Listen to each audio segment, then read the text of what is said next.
Hello, hello, hello.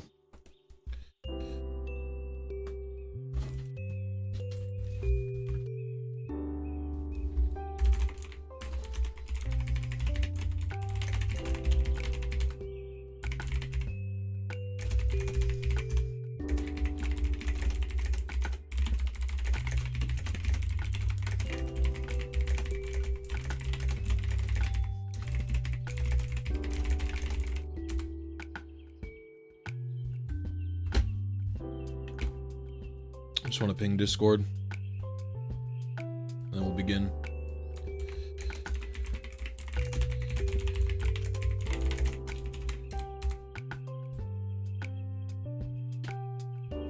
Okay.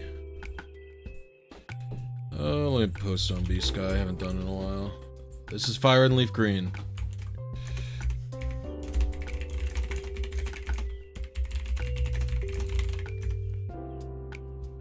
I don't know why I always caps lock.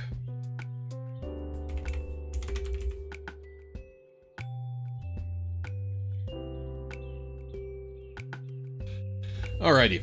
Hello, gamers.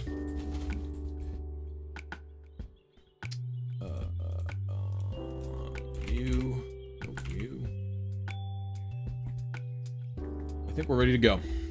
Let's start Eon Timer. The nice thing about this MEW, I believe, is the seed's pretty low. What's up, Jared? Alright, sorry, chat. I have to fix my mic stand.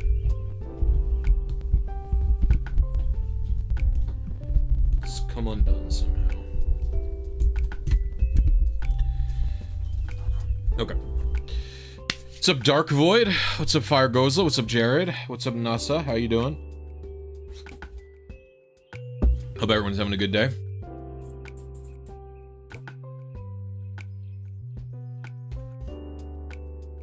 Hope you have a good Saturday.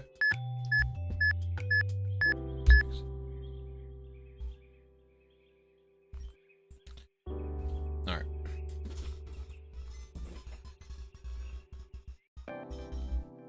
So we swap.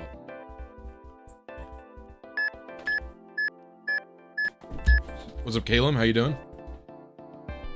Oh, I fudged. It's not a huge deal, but... Alright, so now we reject the berry powder. We go back to the MEW.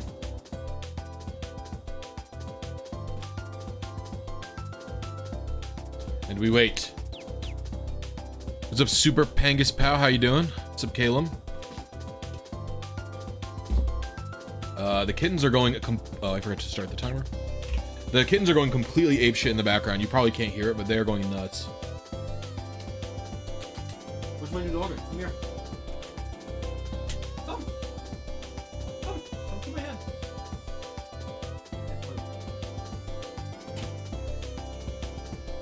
Come here. Why are you in the garbage? Eagle jumped into the garbage.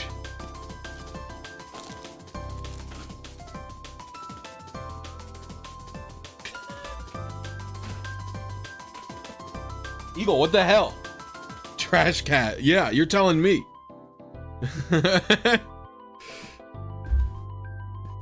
Ugh. You're telling me it's a trash cat. Oh. Is this a ROM hack? No, I'm playing on a real DS. Whoop.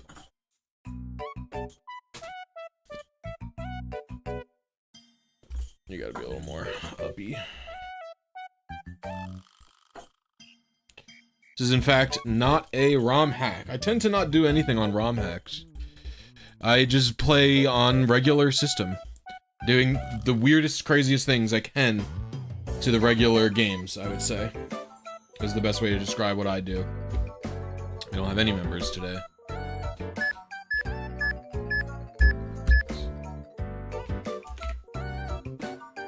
Alright, let's see. No, my friend Papa Hefe is the one who discovered it. I helped a little bit, but his conceptualization, his execution, my knowledge of Gen 3 scripting language is the only thing I was able to help.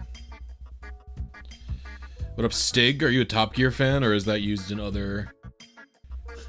or is that used in other circumstances? I was just watching Top Gear, like, last night or 2 nights ago, I think. No, 2 nights ago, because last night I watched the first Iron Man. Oh yeah, we're aiming for... Advance 50, it's like 1506 or something.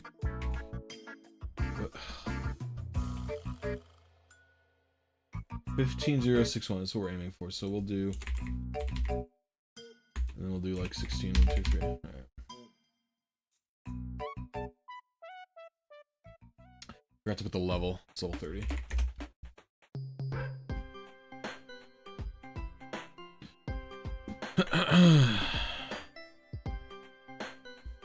All right, so let's see what seed we were. How early?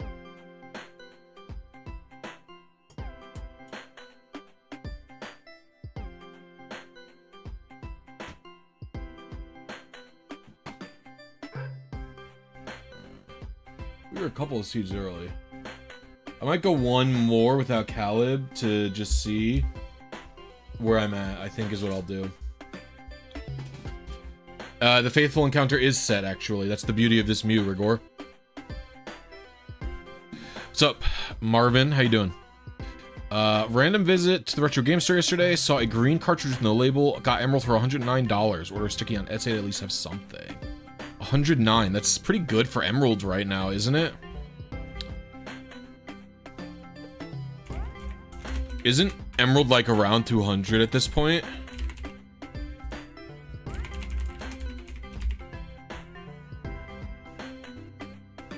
Oh wow, it's like mid twos now. It's like 230. Jesus Christ, dude. It's so fucking crazy.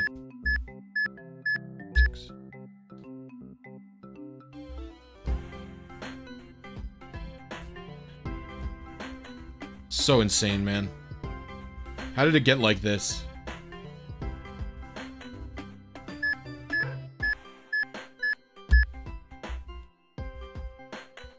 Yeah, the beauty of this MEW is the Faithful Encounter is set. It had 39 Rayquaza in the boxes. The Emerald clone glitch is popular. The Emerald clone glitch was known when Emerald released, basically. That got figured out instantaneously.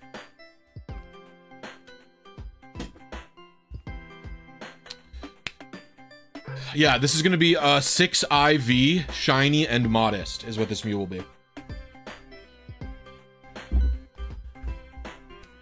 Vibe Checkup's audience was surprised when I mentioned that I destroyed a Resurgent class Star Destroyer with other players. I have no idea what Vibe Checkup is. What is Vibe Checkup? Who's pinging me? Advancing.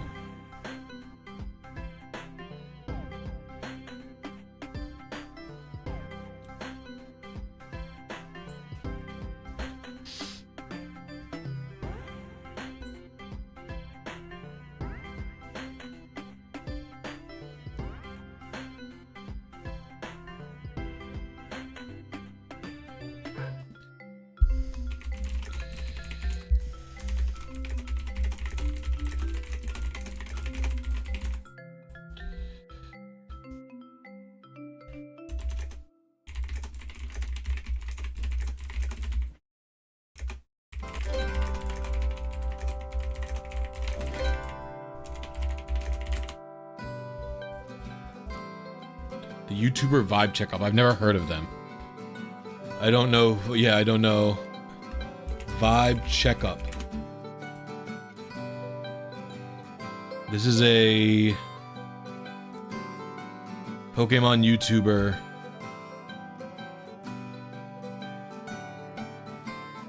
Yeah, I don't know who this is. They look like they do challenge runs or something.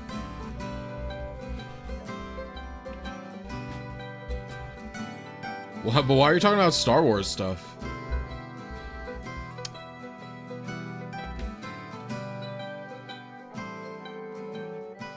The glitch was made by using any code PC box names. Yes, correct. Thank you for the content. I'm trying to get shiny Articuno in a fake Fire Red cartridge, but using the program that you're using never gives me correct seeds. Any thought? There's thoughts at this point that fake Fire Reds do not work with the seeding for Fire Red. You might have to gather your own seeds manually, because the seeding process for Fire Red is like extremely specific. And any change in processor cycle, like functionality, can change it. C5, okay, so I was pretty close. 20, was that 20 MS early? Was that 1 seed early? Yeah, I was 1 seed early. Okay, this makes a lot more sense. 1 seed early. We're dialing in. We are dialing in. We're dialing in. We're slowly dialing in. Can you explain of the Can you explain the benefit of knowing your secret ID in a new file game for Gen 3? So, knowing your secret ID in any gen from Gens 3 to 7, all knowing your secret ID does is allow you to get shinies. So the reason we focus on getting your trainer ID at the start of a game is it lets you do like full, A, it lets you RNG manip and get shiny starters, and B, it then lets you follow that up with a playthrough where you catch a bunch of shinies. That is the main point of knowing your trainer ID or your secret ID at the beginning of the game, right? If you're not interested in going for a shiny starter or going for a shiny only playthrough or whatever, if you're not interested in doing either of those things, you do not have to restart your game. And in addition to that, you can find your secret ID without starting your game over. You just need to do a traditional shiny hunt, basically. Now in Gen 4, you can find a shiny by doing, actually there's an insane diagram made by Happy Lappy in my Discord,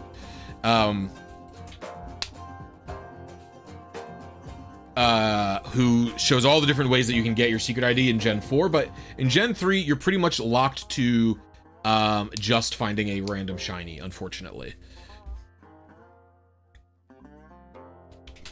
Or deducing it. Is there someone in there? You guys can go over there. You just can't go into the one with the wires. Raven, get off the... Dude. Raven. Tell Raven to behave. She won't behave.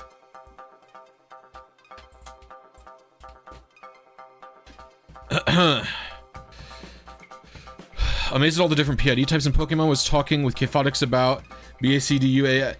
A lot of the, from what I understand, a lot of the weird BCAD Pokemon are events, right? Eagle, you're gonna hurt yourself. This is crazy. Eagle, where are you? Where is he?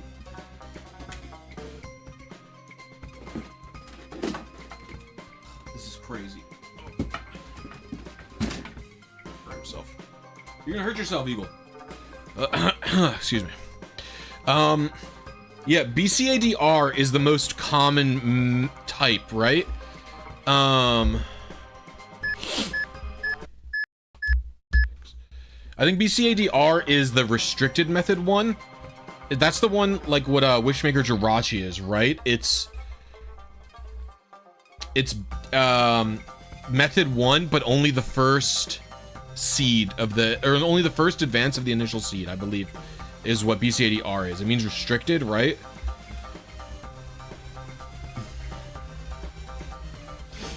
So I believe it means is restricted. I don't, there is a bunch of other event weird freak PID types. I don't know like anything about them. Like I know there's a really weird Jirachi that has a unique PID type. Cause actually is it reverse or is it just, because restricted is basically, from what I understand, is just method 1. All right, we were 1 seed early again. All right, we're gonna try one more time and then we can calibrate.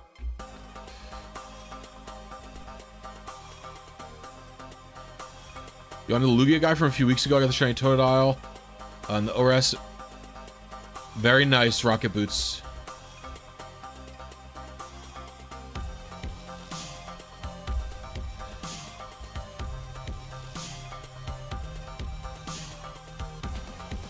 Can you explain why event mons like Mystery Mew and Aurora Mew can't be shiny? They're just shiny locked. They're shiny locked in a similar way to modern shiny locks. Even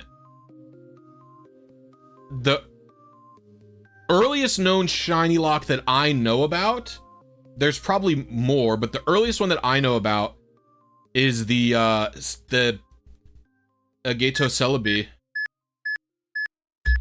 I didn't like that seed. I didn't like that time. The Celebi from the Coliseum bonus disc and the Pikachu from the Coliseum bonus disc in Japan. Those are both shiny locked.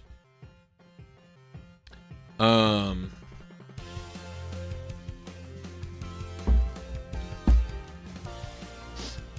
they're shiny locked. All the game does is it looks to see if the Pokemon's personality ID will be shiny based on that Pokemon.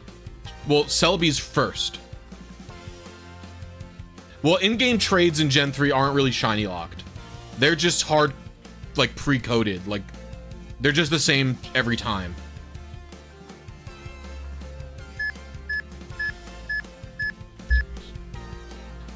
But Shadowpoke XD was later than Colo. That's why I was saying the earliest I know of.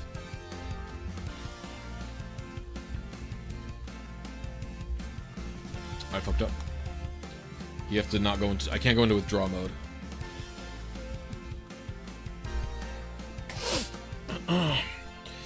So yeah, they're basically what the game does is the game looks at the trainer ID and the secret ID of the event Pokemon, and it goes, if the PID we get is shiny against this trainer ID and secret ID, delete the PID and get another one. That's all the games do, and that's really all shiny locks are. They might have changed in more modern games where the games, I don't know if they use your trainer ID and secret ID as much. Like, I don't know how I don't really know how the shiny stuff for raids works. Because a raid is shiny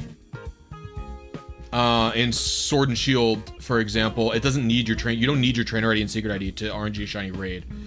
So I don't really know how it's checking them. But yeah. Why is chat dead? I wouldn't say that it's dead. Z2, you're talking about like random Star Wars garbage. Like you're just not... Like what are you typing? It like literally feels like you're not a human.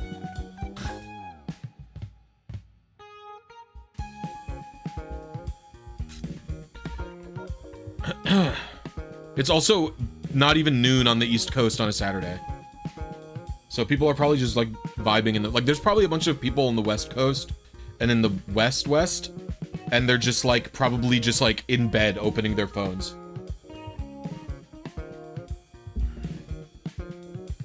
Undead Reality mentioned that the Gather More Mons should be BCADR, but they're flagged as invalid PID plus correlation. Interesting.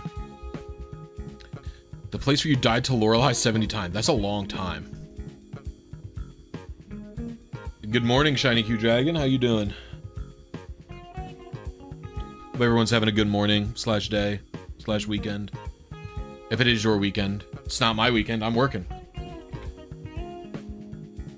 It's not my wife's weekend. She's working. You're brewing coffee right now? Got my brew right here, baby. I do an overnight steep for my coffee. What up, Gabagoo?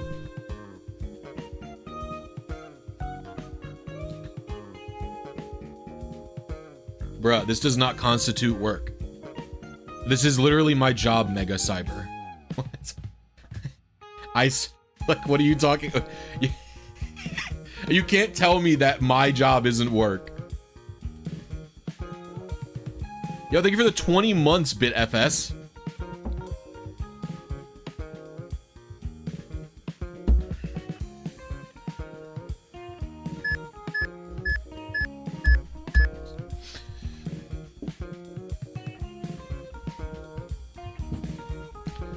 Dude, the kittens are going nuts. They are... All I am doing is hearing them slam against walls and stuff.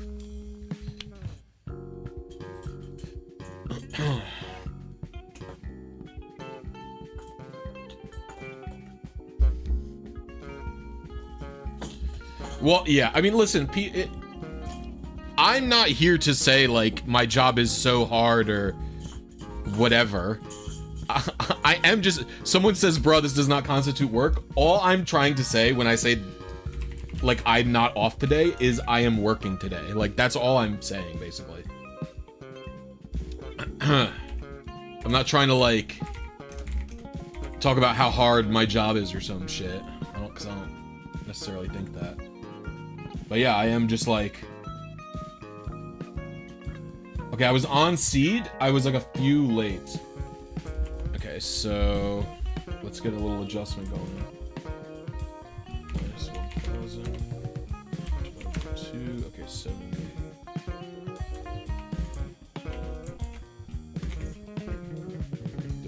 Alright, cool. You got soft hands, brother.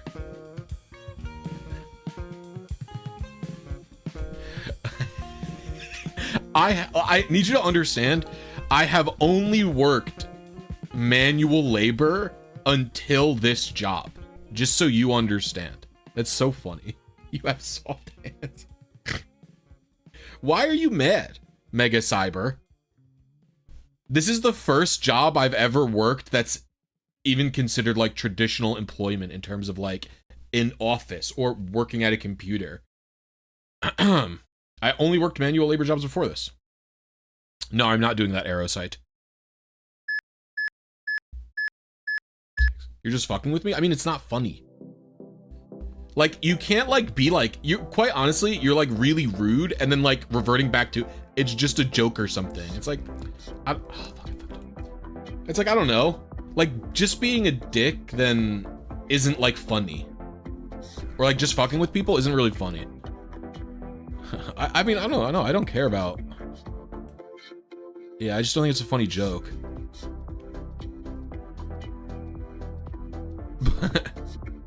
Well, no, I mean, I only work... My only jobs were either retail or manual labor before this. So it's... Like, I was... Most of my jobs were in the food industry. But I also worked a little bit at a vet. Who's down here?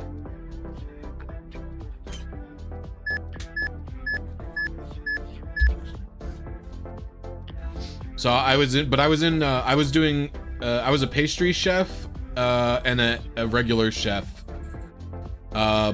directly before this, which they're manual labor jobs. If you don't think so, you never worked. You never worked in a kitchen.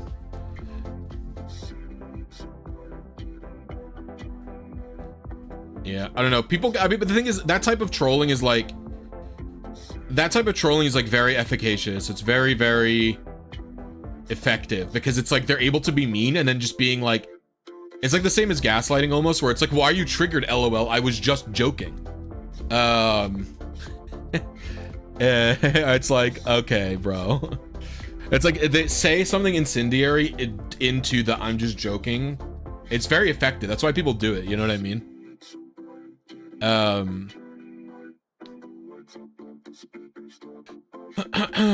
Yeah, why are you flinching? Yeah.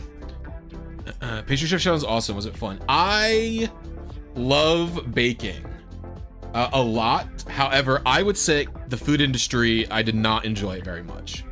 I worked for a lot of small businesses, which you get treated like dog shit at small bit.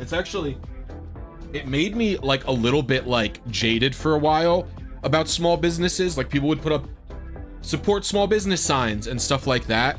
And I had only worked at small businesses in the food industry, and it was like they were always run by insane egomaniacs who underpay you, who don't give you health insurance, and who want you to work like 12-hour shifts and like 6 days a week. And it's like, if you don't do that, they'll just fire you.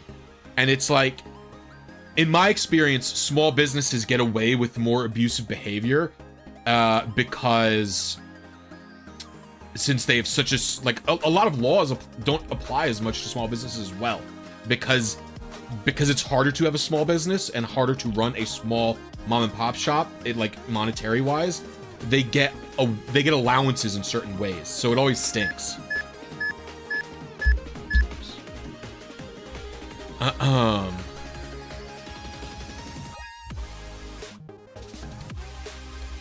So it's not like I didn't like the actual act of doing the job. Like, I like baking cakes, I like baking cookies, I like making bread, I like making pizza dough.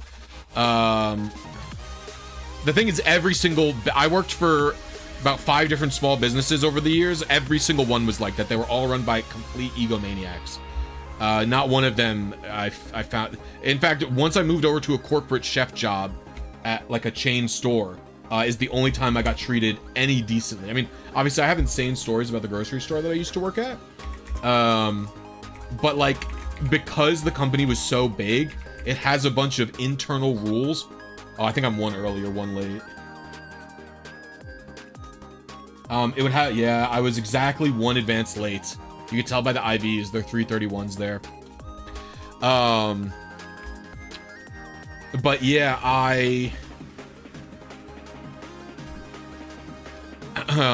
they had a bunch of internal rules that were very strict to make sure they didn't break any labor laws because they know they could get fined. In fact, while I was still working there, I was part of a class action lawsuit because they fucked up.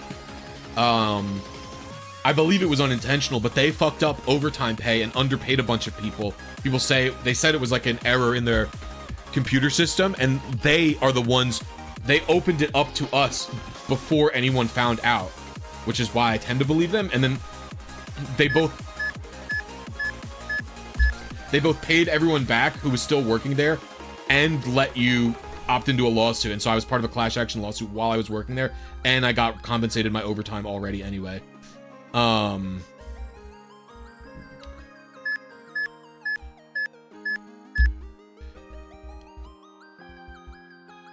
And I was in a union at that job. So it's just like, I don't know. Like, if I go back into food, well, like, and like the thing is, my wife has a similar experience where, that was bad.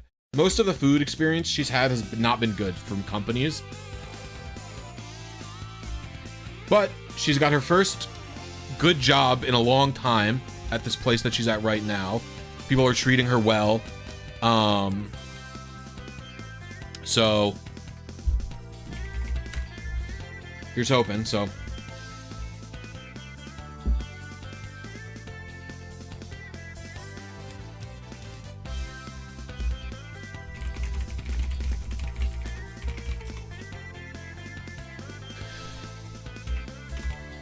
working in a 105-degree kitchen for 8 hours is a different type of suffering. Bro, it sucks.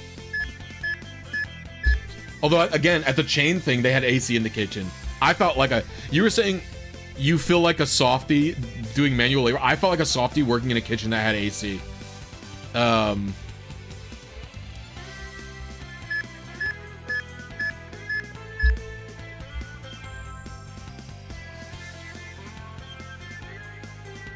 Is making pizza dough like bread but tossed? Pizza dough is a type of bread dough. You just want, in fact, if you're making pizza dough at home, you do high gluten flour like you would for bread. Like a lot of the times when I'm home, I use, a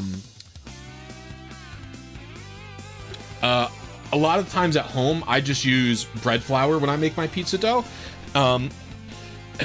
Although technically the best way is you not only want a high gluten flour, you also want a finely ground flour. A lot of the times it's called 00 flour. The 00 doesn't refer to the gluten, it refers to the grind of the flour. And you often want to do a high gluten flour mixed with a semolina is like pretty traditional. So you want like a semolina flour and you want a high gluten flour. I usually do like 7 parts regular flour, 1 part semolina, but you can go higher on the semolina if you want. If you're interested in making pizza dough, I would recommend just like experimenting around. Pizza dough, it should be pretty wet, but not so wet, like not too wet. I do pretty high hydration pizza dough, but I don't know off the top of my head what the hydration level is. And I don't put oil in the dough ever. Oil goes on top of the dough when it's resting, but I never put olive oil in the dough. Use Badia's recipe, it's easy. I use my own recipe. I actually have my pizza dough recipe in the notebook. This is my like daily planner notebook. Where's the notebook? I was using it. This notebook has a bunch of my recipes in it and stuff. This is literally where I was taking notes for my ADV OU team match this morning.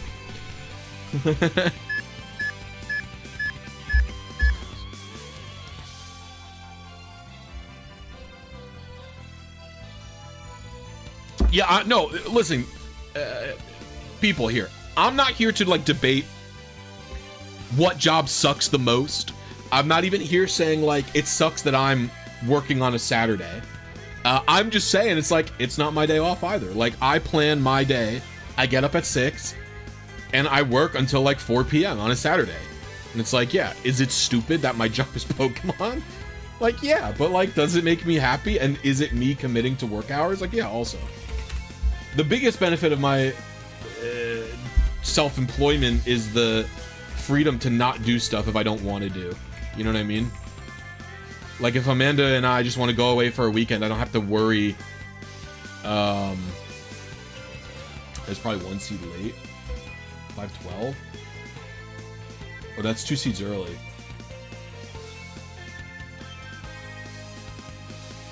No, yeah, but so my point was when I like pushed back against that person saying,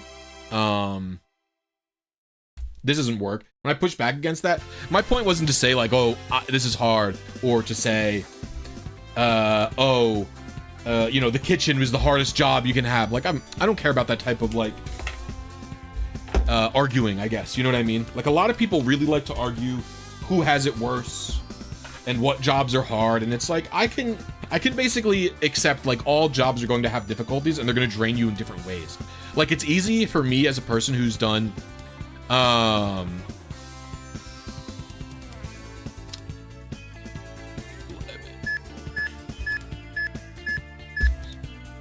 like it's easy for me as a manual, you know, former person who used to work a lot of manual labor jobs, to like look at a person with an office job and be like, you are like doing fake work, right?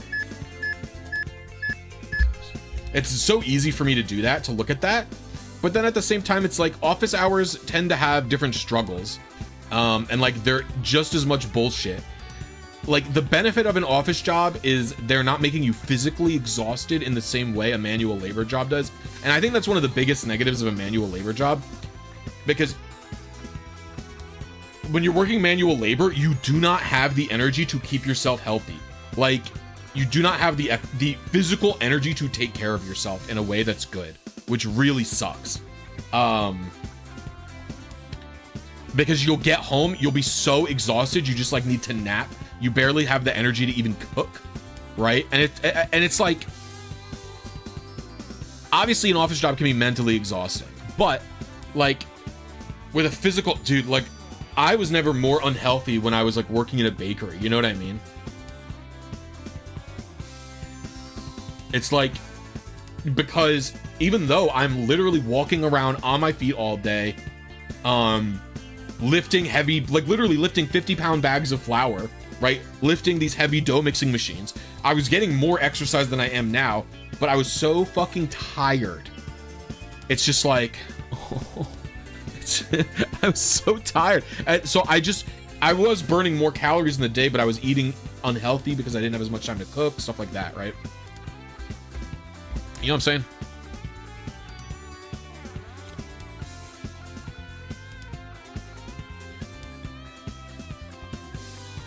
Well, you get mentally exhausted at manual labor jobs too.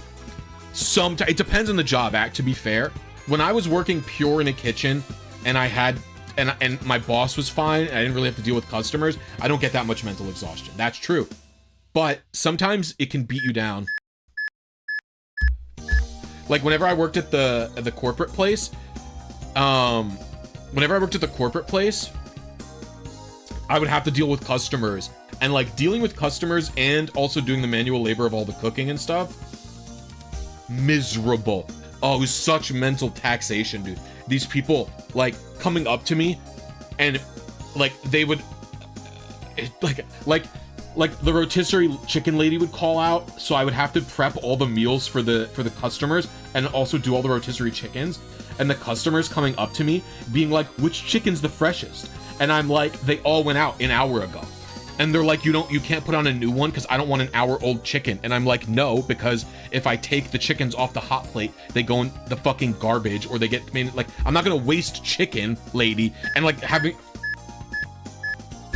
And then, or like this one time I did it. This lady asked me to cut a chicken for her. And I was like, yes, she asked me to cut a chicken for her right while I had a bunch of hot chicken rods in my hand, which is like holding all of the spits for the chickens that cook them in the rotisserie oven.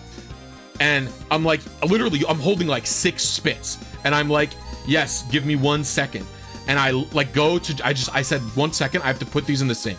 I put them in the sink. By the time she comes out, or I come out, she's asking a coworker saying, I don't know where that guy went. He put the chicken, he like didn't cut the chicken for me when I asked. And I was like, lady, I was just told you I was gonna put those down. Yeah, I had to work all pandemic within the public. And my mom, oh my God, my mom, who used to work an office job at the time, I hope she's not watching right now. She knows my YouTube channel.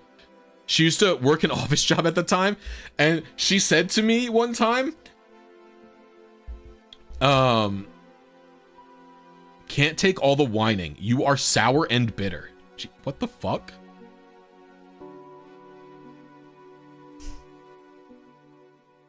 I'm just talking about a hard day I had.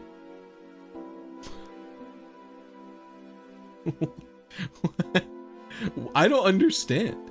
We were just talking about hard aspects of jobs. I'm confused.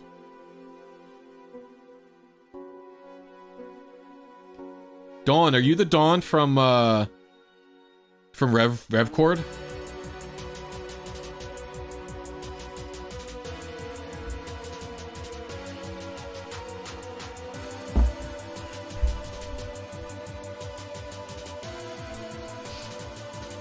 Yeah, that was so weird. I don't know. I feel like I'm not doing anything out of the ordinary. I'm not like bitter about that job. It was just like, I was just like recanting a stressful day. No, I would know you if you, never mind. Don't worry about it, Dawn. There's literally a person. YouTube chatters are a different breed. I can't. That guy's tweaking. Yeah, I don't know. I thought I was being very normal.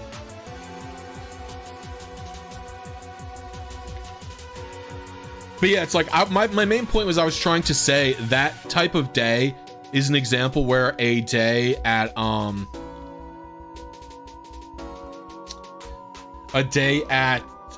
as the chef could be both physically and mentally taxing. And there are plenty of days where it's like a Tuesday or whatever, and no customers come in, right? Literally 0 customers come in.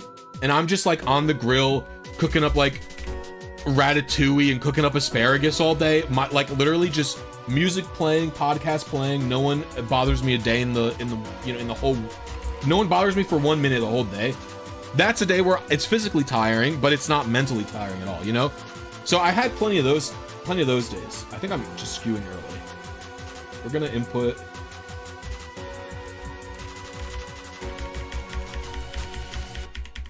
We're gonna update that.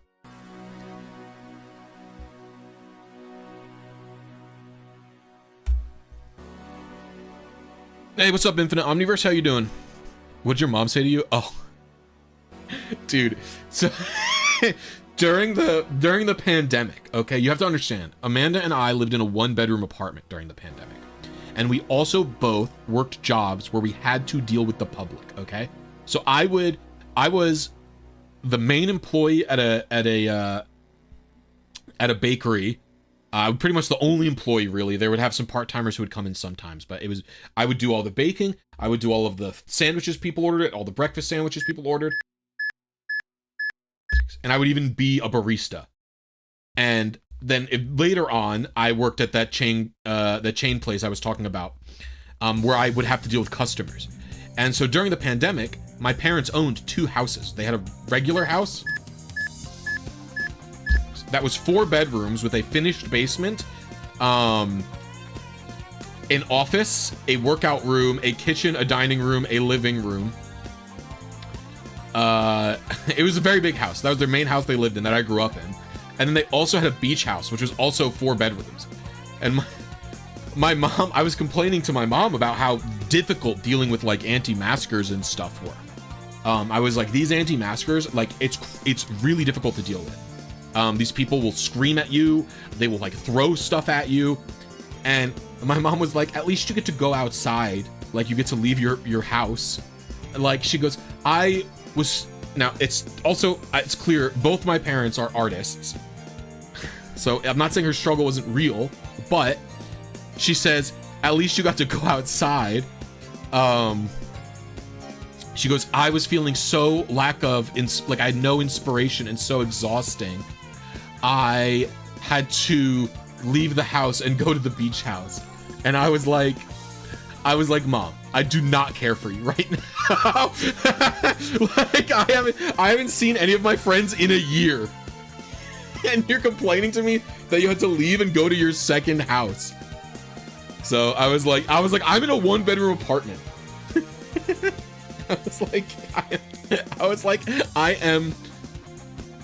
I am not. You're not giving me. I'm not feeling sympathy towards you. In my country, cops just finance anti-maskers and send them home. That's the best part. In America, cops were the anti-maskers. They wouldn't wear masks.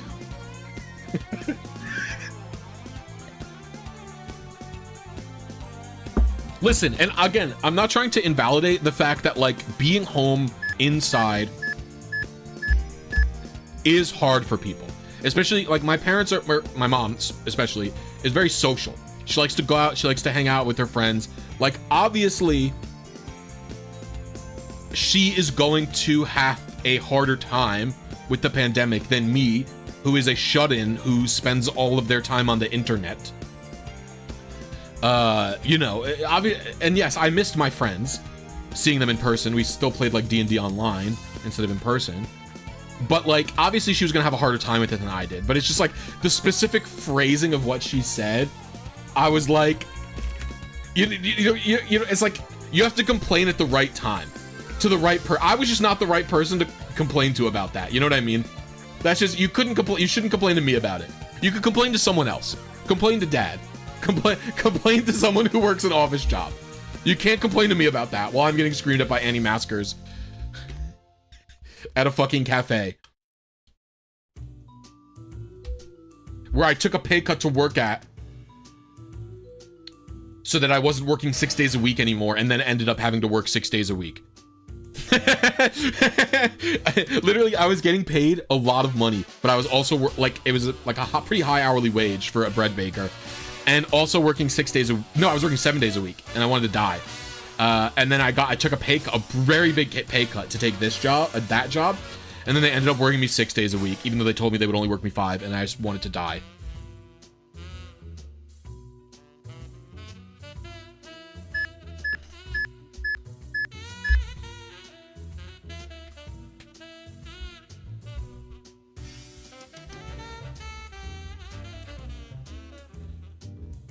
Maybe she became a chronically online mom. I hope she doesn't. Oh. She's retired now, so I keep telling her to do something active. Yeah, 60 hours. Yeah. It blows. That's how it be.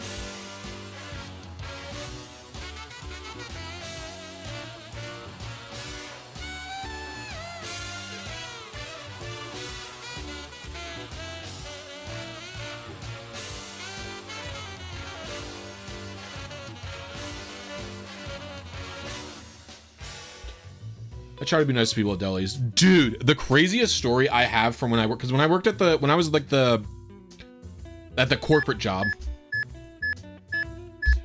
When I worked at the corporate job, it was a grocery store. And so I worked in like the hot foods section, right? So I was the head chef of the hot foods section, and I would make the like prepared cold meals that you could find.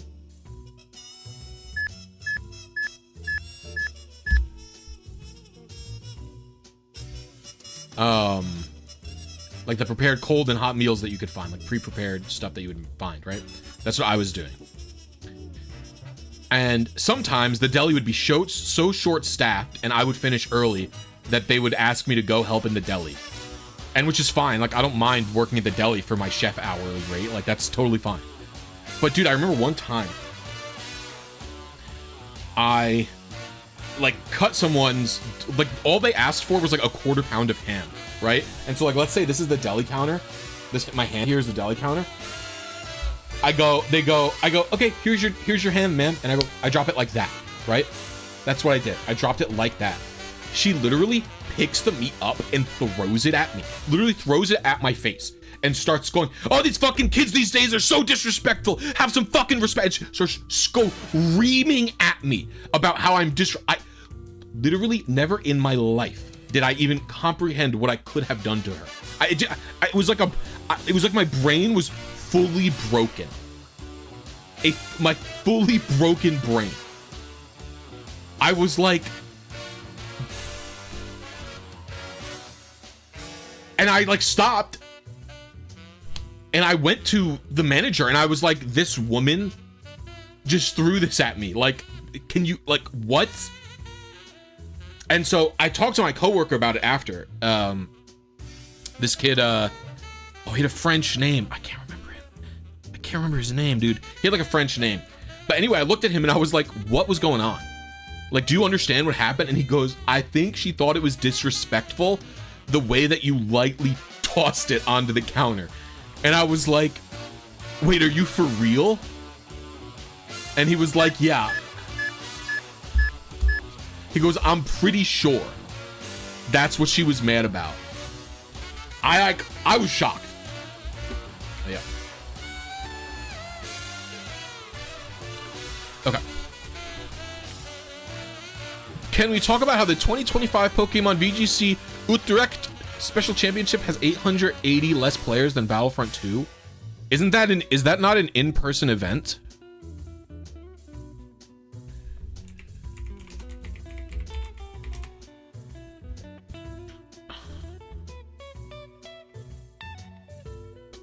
Is this not an in-person regional?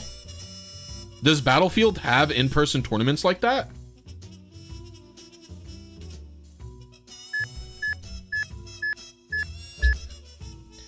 By the way, gamers, there's 164 of you here on this lovely Saturday.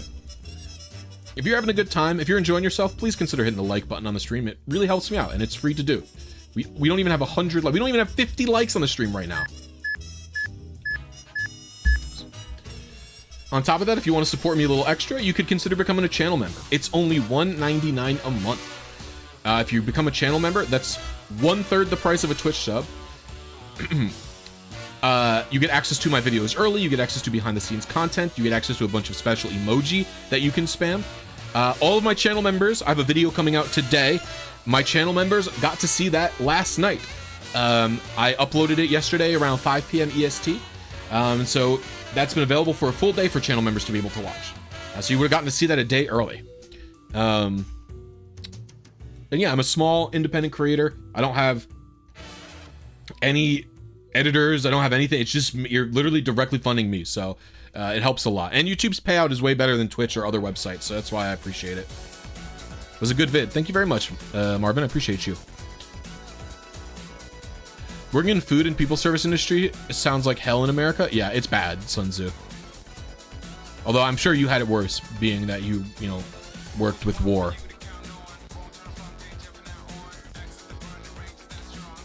I made a community post and I also posted it in the Discord. It's private at this point in time. I privated it right before I went live on stream, just Alex, because I want to do a premiere. I'm gonna chain this stream into a premiere of the video so we can all keep interacting via live chat. I usually do that with my videos if I'm gonna have them premiere.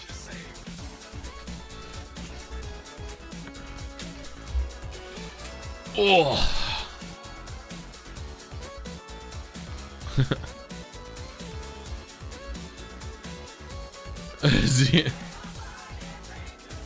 I'll do a full Spark Notes run next attempt, Casey. If you don't mind.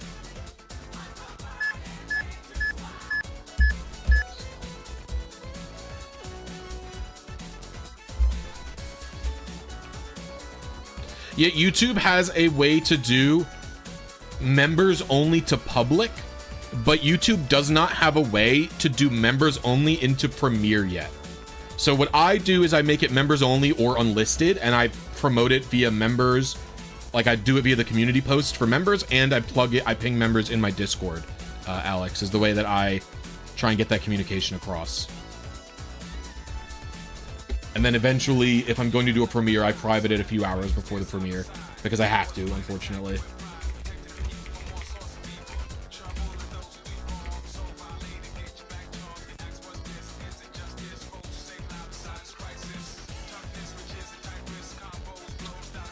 Is this the wrong nature? It is. Great. Yep, I have a 32 minus 1.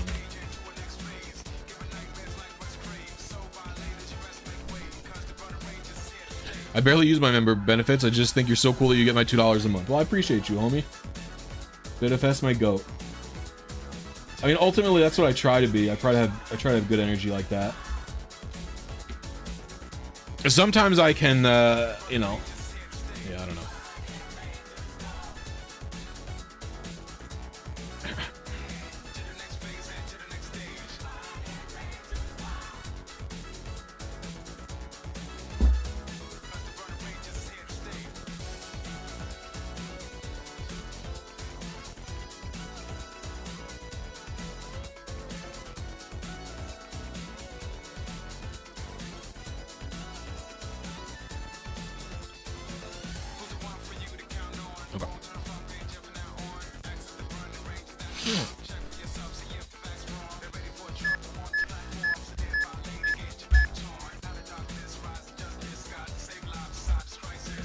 Okay, so what's happening here is I'm going into the PC.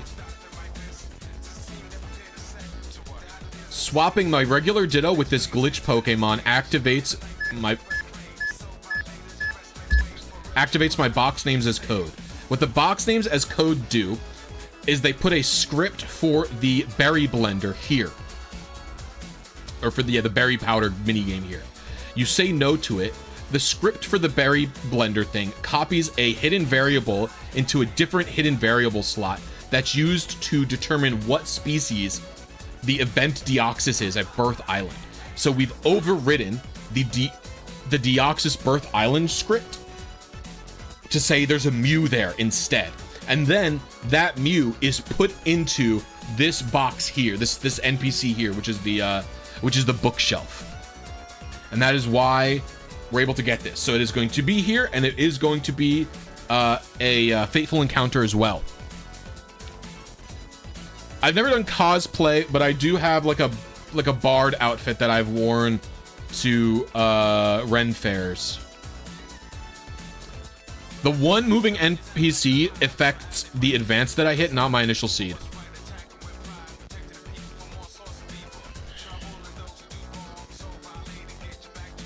Z2, what are you Z2, please, can you type like a human, man? All I'm asking is that you behave like a human being. Can you please type like a human? Please, man. I'm begging you. Why are you like copy pasting like weird propaganda style? Like you, I'm here. You can talk to me. Hello, Z2 Penguin. How are you doing today? You can talk. You just type like we can just have a conversation. The stream delay is really short. It's like giving me like a mental breakdown. Like, why can't you just talk to me, man?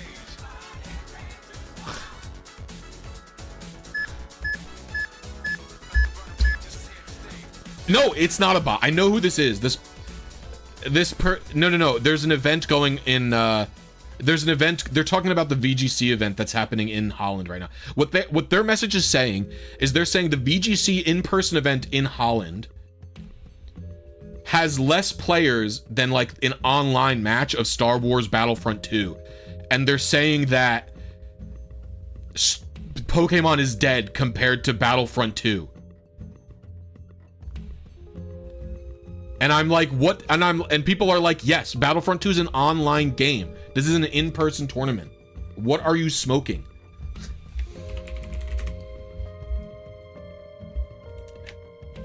And I'm just trying to say that, like, you could just type to me, man. We can just type. We can just talk. we're here. We're friends.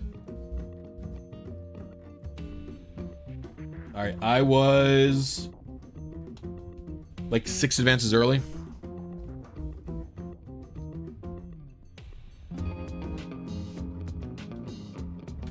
Also, however many people are there, what they're saying that there's 800 people there.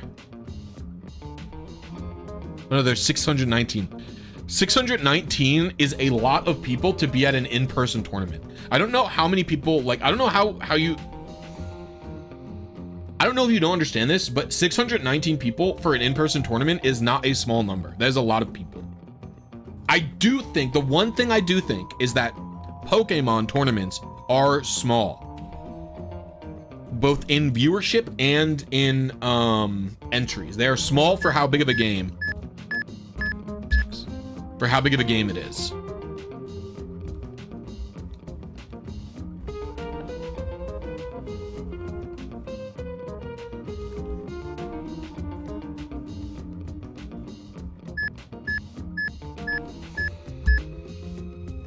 The bookshelf is an NPC yet.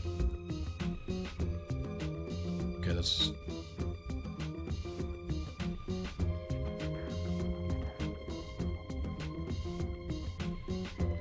Yes, June it is.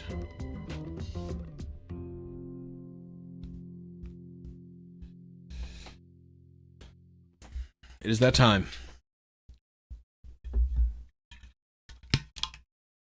Even in America, it's small, Sun Tzu.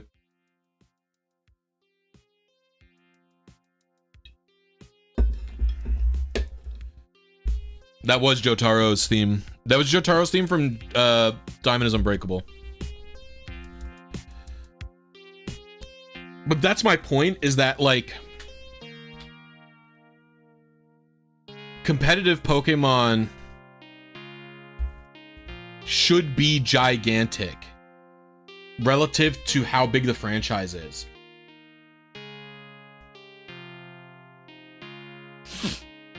I think the viewership is the big thing. The fact that nobody watches these VGC tournaments, like, I literally think that, like, basically nobody watches these tournaments. And I think it's because the production, the concept for the production is so bad.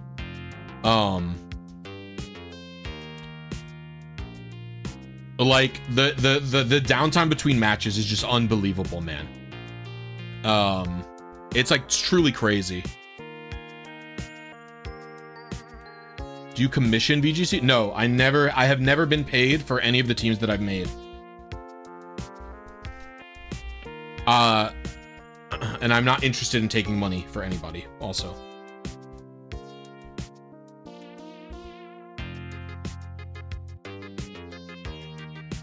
I already did that.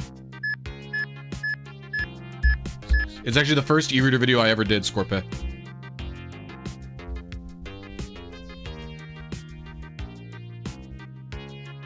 There's an ant on my microphone.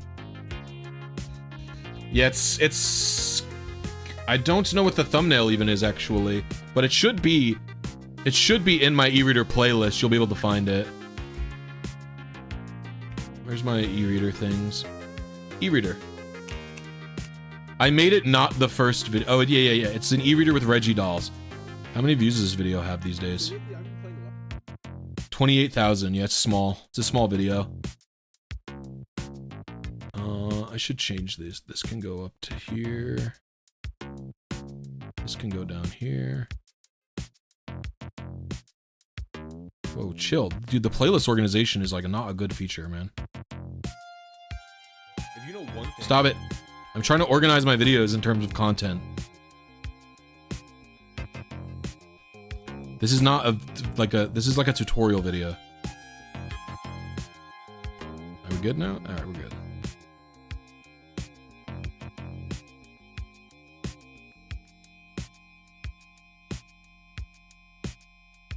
Okay, what is happening? Whatever, I'm done. It's in the playlist, I promise you that. That's all I can say. Sorry.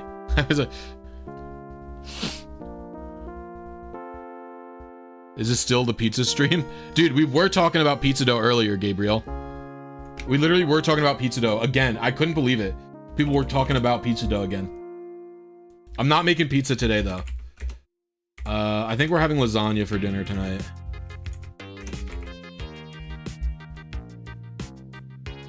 I'm doing leftover lasagna.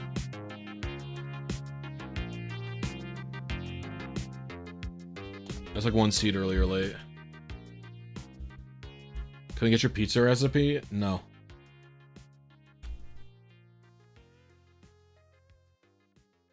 Z2, please. God, I'm begging you. Please, talk to me like a normal human. Please, man. Please talk like... Please. You're human. Please talk. Please. You can just talk, man. We could just have a conversation.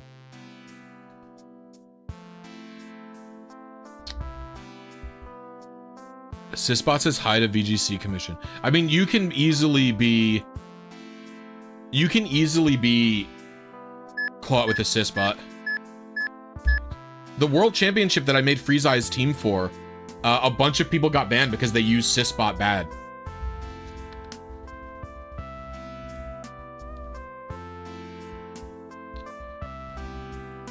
Oh, fuck. I wasn't thinking.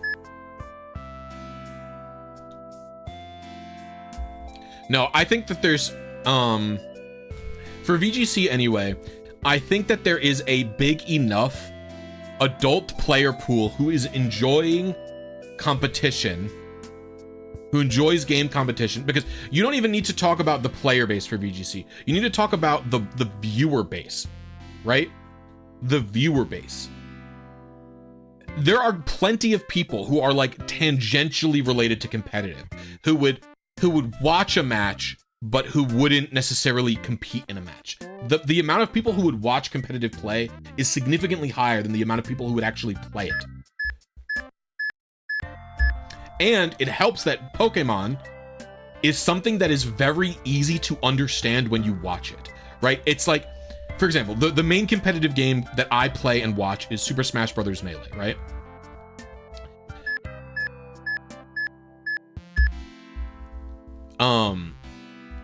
And Super Smash Bros. Melee has this problem where it's really fast a lot of the time, and people who don't know about the game cannot watch it. Like they'll be like playing.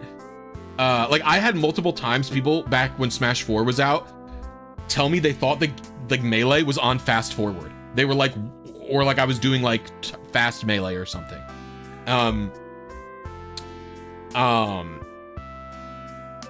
And you also miss a lot of the things that make the game interesting, right? Understanding the way people space in that game, or the way that combos work, like, you're not necessarily gonna get it on a first time viewing.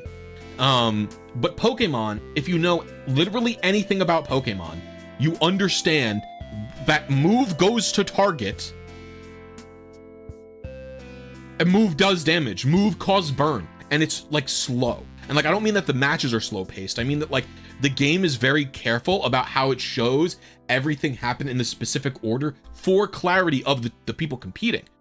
It shows all the mechanics happening in the correct order in a specific way, right? And because of that, it's actually very easy for someone who just has a casual understanding of Pokemon to be able to tune into a Pokemon stream and understand what's going on in the match. However, if I go to the VGC play Pokemon Twitch right now, or the Twitch Pokemon, there's like a good chance they're just not in a match right now. Oh, are they not live anymore? Did this end? Seriously than others, but I hear. It looks like the VGC stream ended. Well, anyway, my point was going to be that there's so much downtime in these VGC streams that whenever I open them, it's just the commentators doing filler. And like, it feels like I never get to watch any matches ever. You know what I mean? That's the big problem with it. And I think they could have ways around it, and they are, for some reason, are not interested in doing it.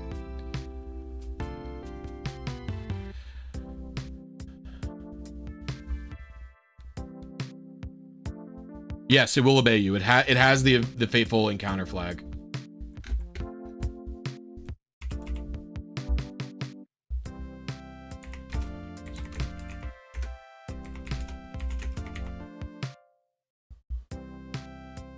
I used to play Smash 4 a lot. The games are fun, but the scene I was playing in, I I just got tired of being the only woman in... Yeah, that's a problem. It's all Smash games have that problem.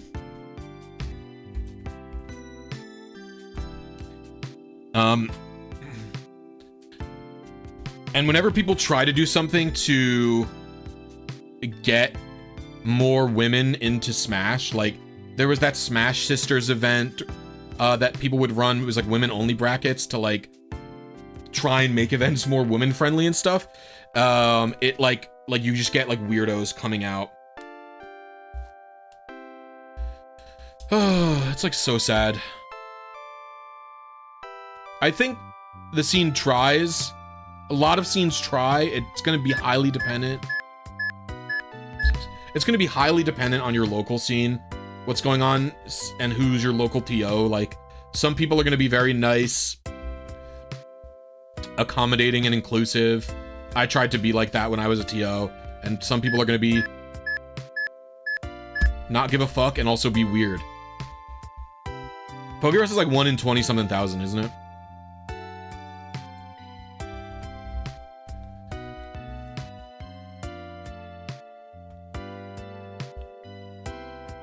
In America, anyway, video games are largely considered a, like, male thing because they were put onto the boys section of toy aisles. Which is, like, insanely annoying, but that's just how it is. And so it's just, like, women being able to play video games and being a part of those scenes. Been even in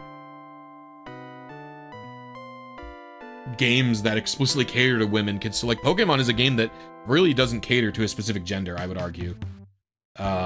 Even in ways like the games I don't think cater to a specific gender, but the anime I think did try, like, was catering a little bit towards boys more, you know, which is interesting to think about.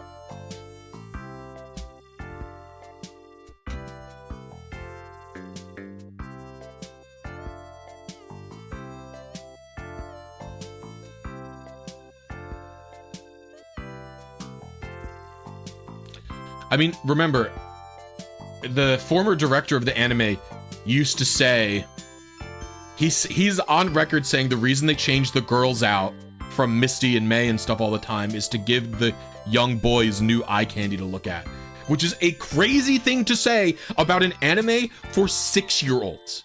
That is an insane thing to say. Like, that guy should just go to jail for that statement, I think, right? Probably. It's a weird thing to say about a children. It is a children's cartoon.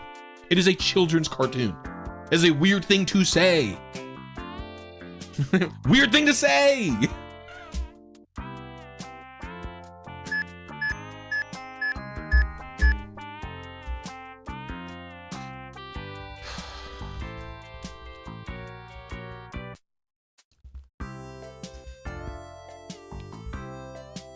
There are definitely going to be kindergartners and first graders who do care.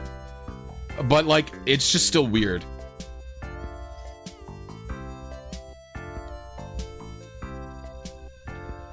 It's like, it's weird to refer to those characters as eye candy. Like, that's what, like, I don't know. I don't know.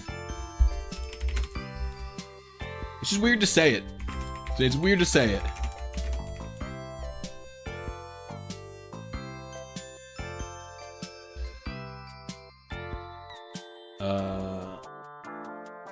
Not all Japanese people are like, I don't think anyone's saying all Japanese people are like that, but I think they are saying, from my perspective as an American, the looks that I get into the anime industry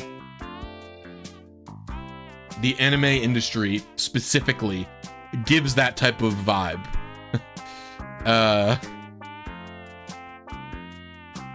Like, I was very disappointed with the Ichiro Oda interviewing the Rurouni Kenshin guy. And it's like, you know, that guy was just literally a pedophile. And Eiichiro Oda, he was Eiichiro Oda's mentor. And Eiichiro Oda, like, interviewed him. But it's like, you know. Yeah. Oh, it was crazy. It's very sad. I have not watched or read Rurouni Kenshin since.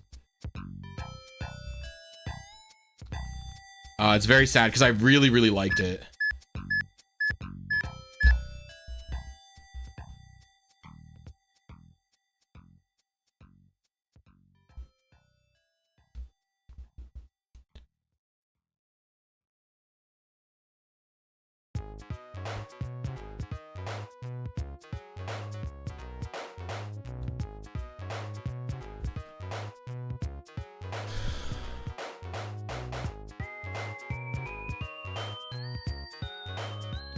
You don't watch anime? Only Dragon Ball Z? I mean, Dragon Ball Z is anime. I had to break you.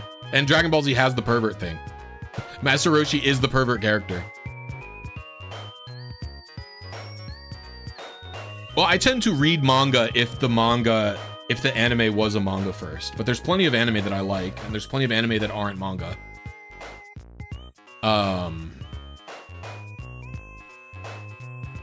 Right? Like, Gurren Lagann is a favorite anime of mine.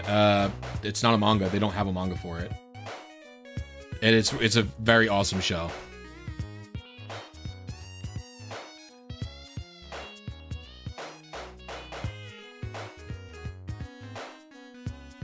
Gurren Lagann is based. Yeah, I fucking love Gurren Lagann.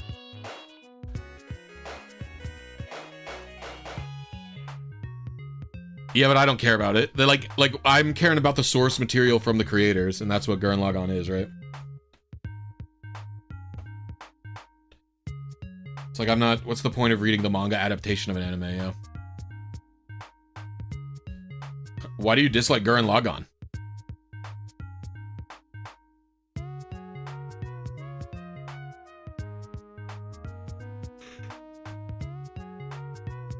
What?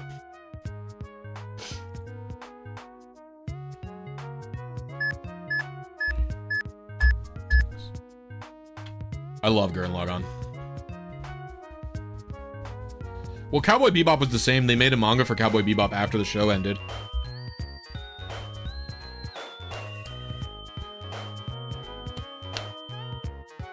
I am a Gurren Lagann enjoyer. I love that show to death.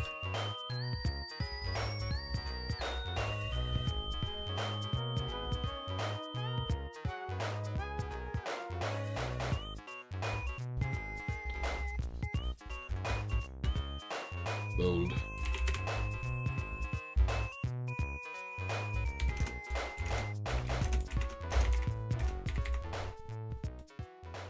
You know what's weird? I was thinking about it. I think it's one seed late. Yeah, I think Gynex went out of business.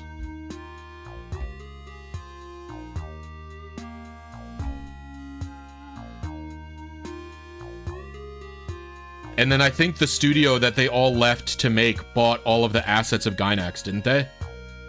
It's something like that.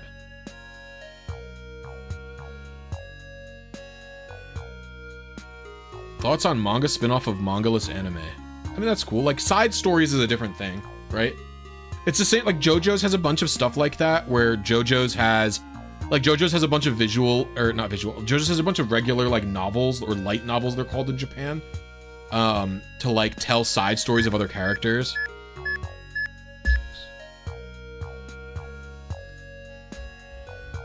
Couldn't get into JoJo? I fucking love JoJo's.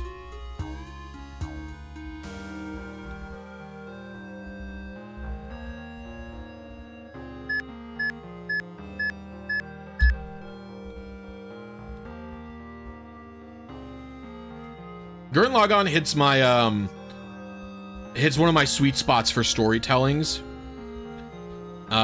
Which is young child doesn't believe in themselves. And like, and like learns to like overcome and eventually believe in himself is like, that's like one of like the stories that like, that always gets me right here. So Simon's story in Gurren Lagann is very powerful to me. It's the same reason I really love Treasure Planet. I think the Disney movie Treasure Planet, if you've ever seen it. The story, Jim Hawkins learning to believe in himself is just like, love that shit. Favorite JoJo part? It's tough, but 2 or 5. I like them both. Sounds like My Hero Academia. It is nothing like My Hero Academia. Spit. Garbage. What the fuck? My Hero's fine. I think My Hero is fine. But My Hero is like...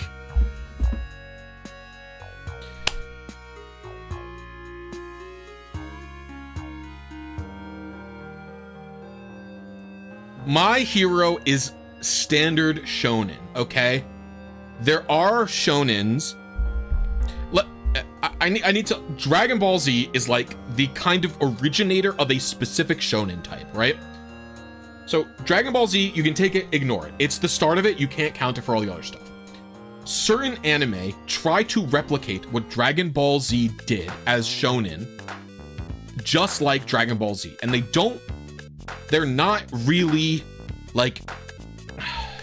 They don't hit the same because there's not as much... They don't like work as hard. It's... When I say Dragon Ball Z, I'm encompassing the entire thing. I'm encompassing the whole of Dragon Ball. There's no delineation in the manga. No, but what I'm saying is a show like My Hero, a show even like Naruto, I think, these shows are trying to like recreate a specific feeling about Dragon Ball, I think, but they like don't have as strong of an identity of characters and themes as other stuff. And so one of the reasons I really like Gurren Lagann is Gurren Lagann a shonen? Yes. Is it about a kid who doesn't believe in himself, learning to believe in himself? Also, yes. However, Gurren Lagann is very, very thematic. Like Gurren Lagann is, I don't know if I really love Gurren Lagann. I don't know if I can consider it a masterpiece the same way that I consider Ping Pong a masterpiece, but the way that Gurren Lagann tries to be inspiring, and the way that it shows you Simon's character arc, and the way that he overcomes adversity, and the way that he inspires others around him in the second half, like, to me, I think that's pretty unique.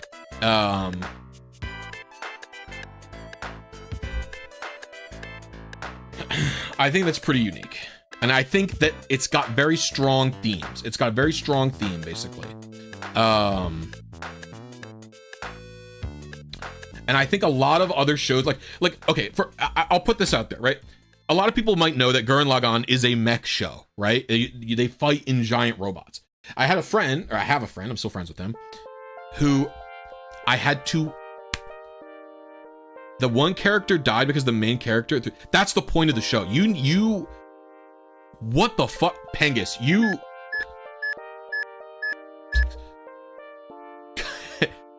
That character... I don't want to spoil it, but that character dying is like the point of the show. The show only gets better after the specific character... I don't want to spoil it because if anyone hasn't seen it... That's like a very silly... He's supposed to die. The story isn't good if he doesn't die. Like, that's a crazy thing to... You're looking at the show on a surface level. And you don't have a show. I don't even want to say anything more because he's your favorite character. That's the point. That's the point. You gave up like Simone did because he died. I've heard great things about Mob Psycho. I've just never seen it or read it. You should give Gurren Lagann another chance. There's a very good reason for them killing him. It's on purpose. Like, the goal is to make... Wow.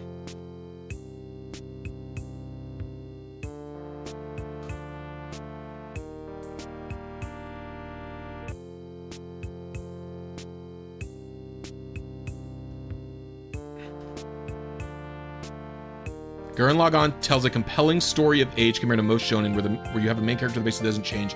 Yes, that's a very good point, Black Tap, is that most shonen, again, in the way that they're trying to copy Dragon Ball, is that they go with a flat character arc, right? So if you look at Naruto, if you look at MHA, these characters are flat characters. They have a core belief and they do not change very much. what they do is their attitude changes everyone around them. That's what Goku did. That's what Naruto did. That's even what Luffy does. Luffy is doing that. He does not change that much, right? And that's the point. It's to change, and that's a valid character arc. But that does not get utilized in effective ways in a lot of other anime. In fact, I think Dragon Ball does it very effectively, and I think One Piece does it extremely effectively, right? One Piece is the one doing the flat character arc really correctly, because every time Luffy recruits a new crewmate, it's him changing their perspective, getting them to open it up, right? Stuff like that. And I think that's important. But Gurren Lagann isn't like that. Gurren Lagann tells you basically have one character who is the flat character in Gurren Lagann, and they fucking kill him. So I really think the show is very good. It's a coming of age story, and so this is one of the cool things about Gurren Lagann is, as I was trying to talk about earlier, I had a friend who like didn't like mech anime. I had a friend who like didn't like mecha anime, and Gurren Lagann's a mech show, and I was like, listen, the mechs in Gurren Lagann, they do not matter. The show isn't about the mechs. It's literally not about the mechs. And I stand by that statement. The show is not about the robots, right? The show is about Simone and the characters.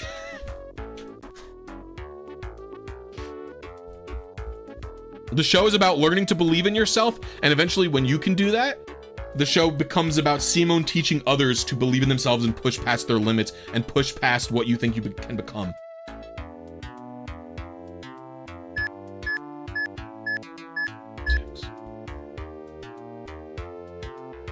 Well, no, Luffy is a flat character. Luffy's purpose is to, when other characters come into his perspective, he changes them. Luffy isn't supposed to change, and that's the point, and I think that's fine. That's valid, right? I think that's a valid way to tell a story. Luffy literally changed every single crew member. Luffy literally changed every single crew member for the better by his You know what? To this day, by the way, I think, maybe I'm misremembering, but I'm pretty sure to this day, Luffy like doesn't even know Nami's backstory because it didn't even matter to him. Like he literally went to sleep when she told it or went on a walk. He slept through her whole backstory. But his perspective and his willingness to just be like, you can be better. No, he's a W friend because he convinced Nami that he could help and that she could do other stuff. He sometimes knows about their problems. He knows about Robin. He says it for Robin. Like he doesn't know a lot of it. He knows that I think he understands the world government is Robin's enemy, I think is part of it.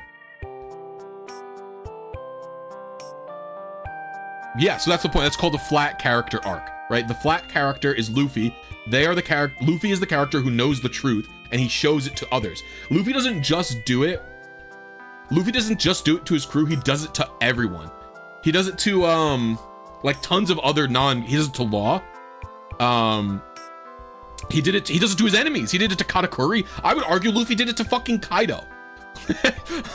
I would literally argue Luffy did it to Kaido.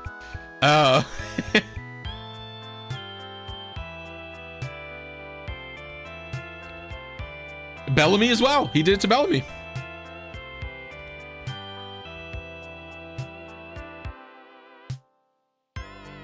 He did the same to Nami. Nami had to ask for his help. He wouldn't do anything until... You want to see more Kaido? Well, bad news for you, brother.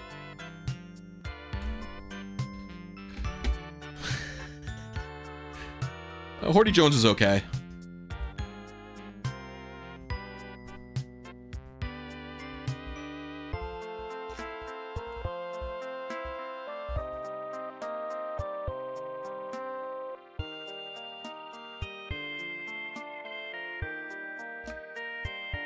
He hated Doflamingo. He doesn't need to... Luffy doesn't have to like every character or give every character a chance.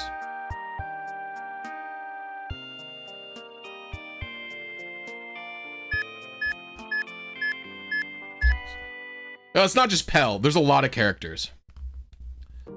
Doflamingo is fucking evil.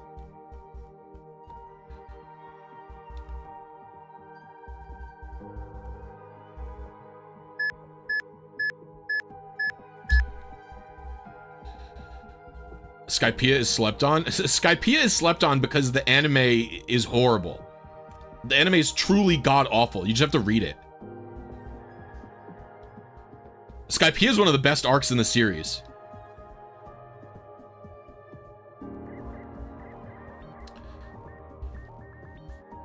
The one thing I will say is I do think pre-time skip One Piece hit different for some reason.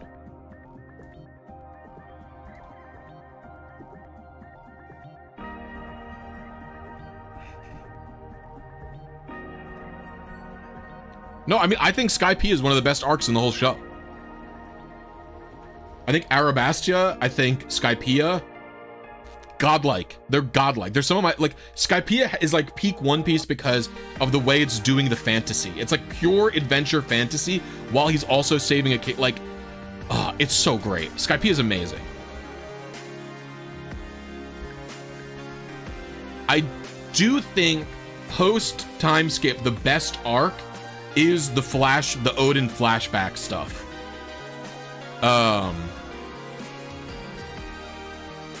Long Ring, Long Land is fine. It's fine in the manga. It's not like a goated arc or anything. It's just fine.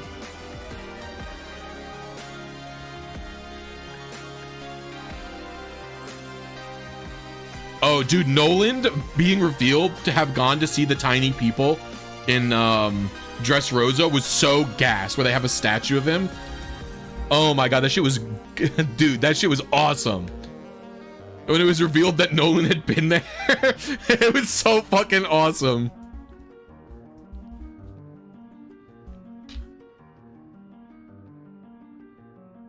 Yeah, Skypiea having revealed, like, showing that Roger was there before. Oh my god, dude. It was dude. That random guy, that random Skypiea.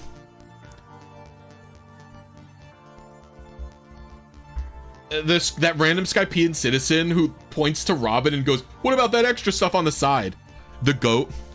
No, One Piece's best stuff is the world building for sure. I mean, the character stuff is really good too. But it's sort of gone all in on the world building these days. Not to say that I haven't enjoyed recent arcs, because I've continued reading and I enjoyed most of the stuff that I've read so far.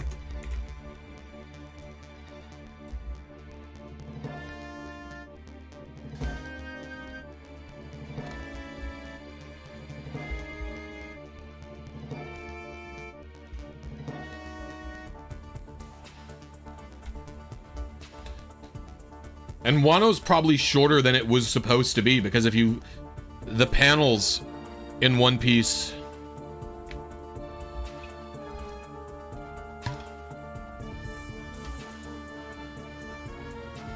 are so tiny now and hard to read. He's really afraid of dying before he finishes his story. You can tell.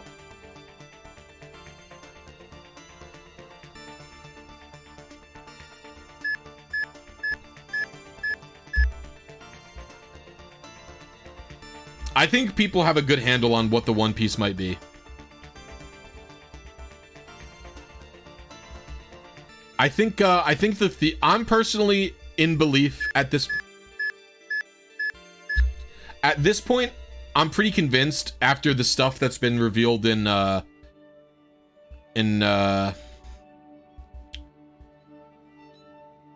my god, I can't remember the name of the island.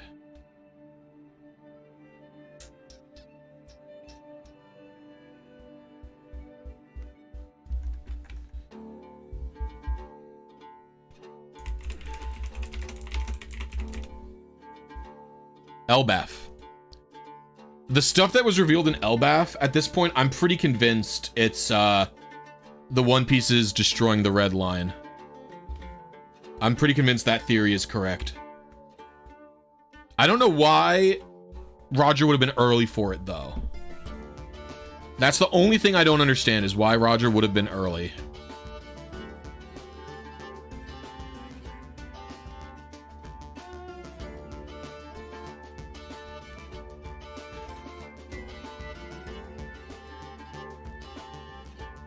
Wano is 5 acts, isn't it? I thought Wano was 5 acts.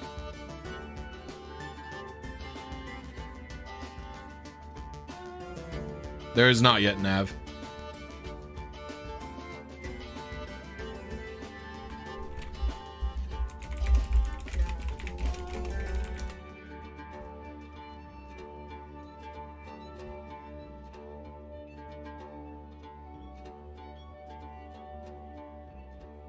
Everyone thought it would be 5. Oh, maybe that's it. Maybe I just bought into some fan theories.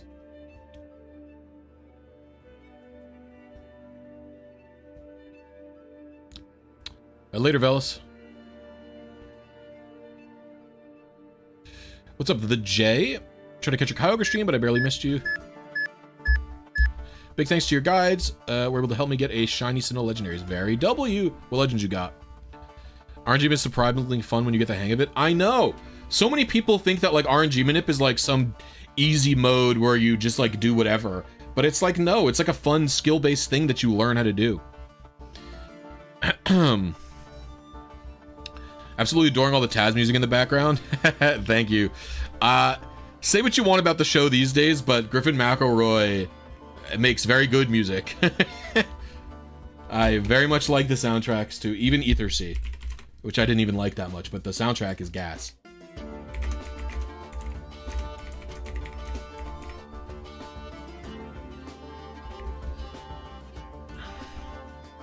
Well, Kyogre and even this Mew are like kind of exceptions. I was 2 advances early. We're locking in.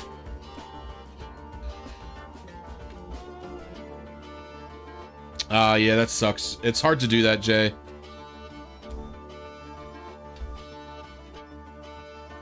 What's up, Lindsay? How you doing? Poseidon needs to evacuate Fishman Island, yet she wasn't born in Roger's time. Oh yeah, it could specifically be Shirahoshi, right? They needed... It could be specifically about Shirahoshi, I guess, right?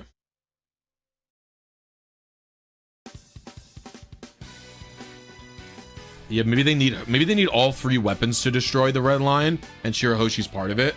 Maybe that's what they need. I messed that up. Grim is such a good musician. Yes. And I'm not even just a balance-only listener.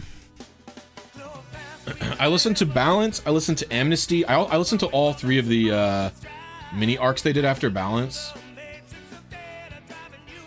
And I really liked the original Dust, even if the follow-up to Dust was not good. I dropped off in graduation like most people, and then I gave Ethersea a fair shot, and I did not like it. I didn't finish Ethersea. It had ups and downs. There was good parts to it. I heard the vampire one. Oh, I heard one of the ones Justin ran was really good, but I never listened to it.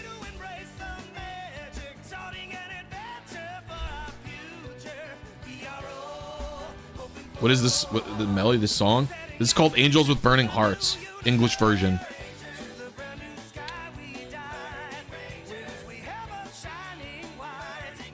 I can't believe you just typed in the chat Battlefront 3 Z2. What do you come to my streams for, man? I don't understand. What's up, Sniffles? How you doing?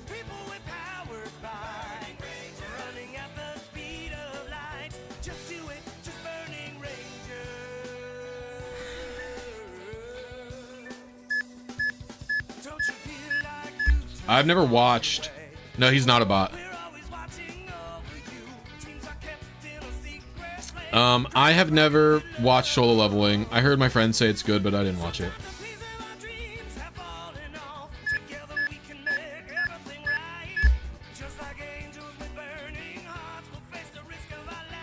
Why am I doing this? Oh, I'm stroking out. From the distance, can you hear it?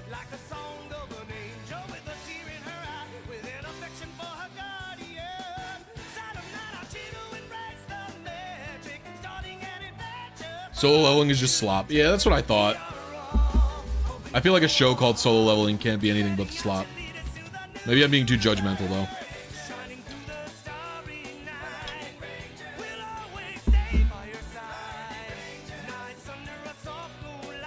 Yeah, Gen 3 is a bit harder. Gen 3 is harder than... Well, I'm also doing something that's explicitly harder than usual. Listen, I'm in a slop mood plenty of times. There's plenty of times where I'm just in a mood for slop. I'm currently not in a mood for slop because I just watched Ping Pong, and Ping Pong is like so goated. It just has me itching for something that's even like half as good as Ping Pong, you know?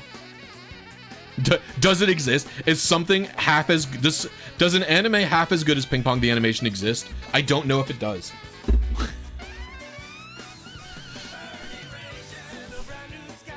I don't know if it's possible. I fucking love Ping Pong so goddamn much, dude.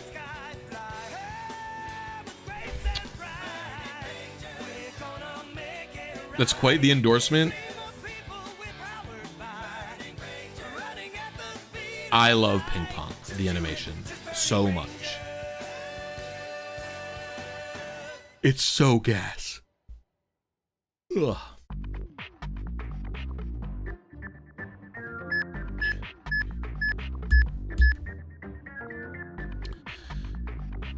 I don't know, Garchomp, it depends on the meta for Garchomp.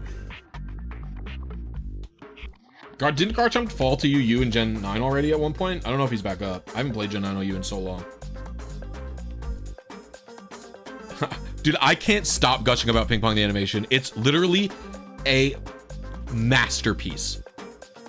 I don't know if I could even give it, I would give it more than a 10 out of 10 if I could. It's so good.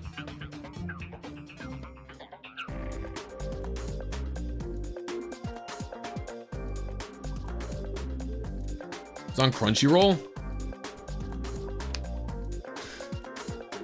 I got Ping Pong on nya.si if you're interested.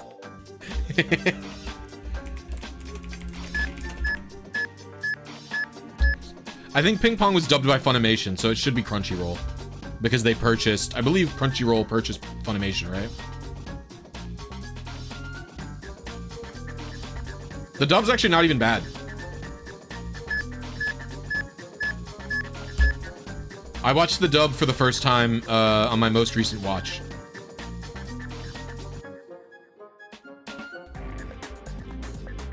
They did emerge. Yeah, now it's lit. But now the anime industry is like one company in America. It's so cool. And by cool, I mean dog shit. I actually heard the dub for the Dragon Ball.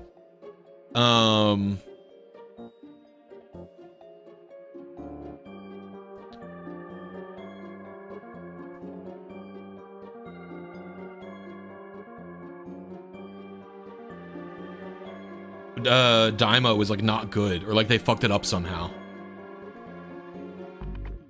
Ping Pong has a 4.8 out of 5 on Crunchyroll. That's kind of crazy.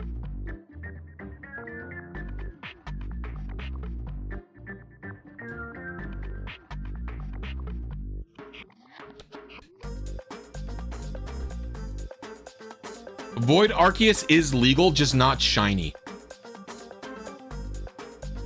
Daima was bad. No. The thing that makes Arceus illegal is if it's shiny or not. You also have to make Arceus level 100 before you send it to Gen 5 if you want it to go through bank. Oh, dude, Fullmetal Alchemist Brotherhood is also one of the best anime ever. You know what, Fullmetal Alchemist Brotherhood to me is like a, it's actually very analogous to Chrono Trigger for me.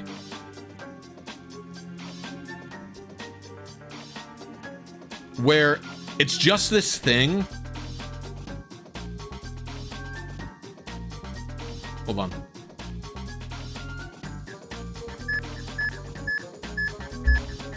It's like this thing that has like an ungodly amount of hype behind it as like the greatest thing ever for whatever its medium is. Like Chrono Trigger is one of the best JRPGs ever. Full Metal Alchemist is one of the best anime manga ever. And it's like you go into it after hearing everyone you know talk about how gas it is, thinking, well, it can't hold up, or it can't be as good as everyone says it is. Actually, it turns out they fucking are. They just hold up. They just hold up. They just hold up.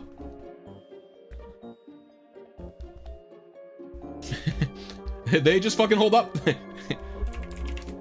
I actually am also convinced Full Metal Alchemist Brotherhood is only so good because a woman wrote it. This is a true fact of mine.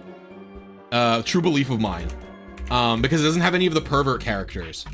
It has no pervert character that a typical shonen has. And I think literally it's just because a woman made it. Or not just because a woman made it, but like I think you wouldn't get a show that good without a woman having written it in terms of a shonen.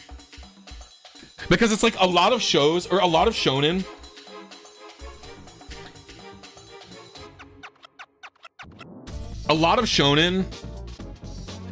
you can show to people and you can be like, listen, it's gas, but there's this character that sucks and it's just, you have to deal with it. And it's in Dragon Ball, it's Roshi, it's Oolong. In One Piece, it's Sanji. Brook actually gets a little bit better over time somehow. I thought Brook was going to be really bad, but luckily he's not that bad. He has basically one joke, and still you have to preface people. You'd be like, this guy asked for panties. It's fucking weird and annoying. In Gurren Lagann, it's like, yes, you just have to ignore that Yoko is a fucking, basically a topless 15-year-old. It's cringe. It's cringe, but you have to ignore it because the story's good. You don't have to do any of that shit in Brotherhood. And Brotherhood fucking holds up, bro. Brotherhood just holds up. The plot's so good. The character work is excellent. I just can't recommend it enough. I really can't. It's so good. It is one of the best, like getting a person into animes that I've ever seen. I think Ping Pong can do that too.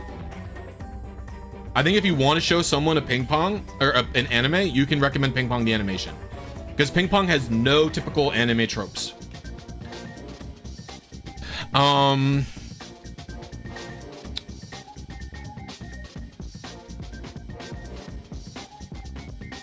Someone asked me about Steins Gate. I loved Steins Gate for a long time. I have not seen it in a long time though.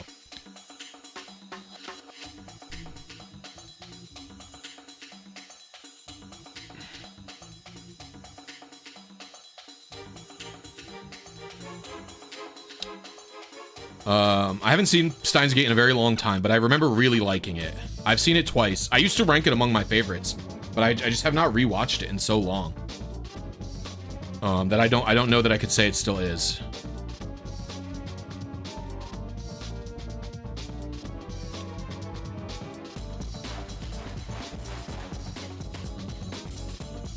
I used to be a mega Steins Gate defender. I used to say it's like, it's not even that slow. Like in terms of how, because people would say Steins Gate is a slow start. I used to be like, I don't even think so. There is a trigger episode in Steins Gate where shit hits the fan. I think it's like the first 3 episodes or 4 episodes or something like that, people think.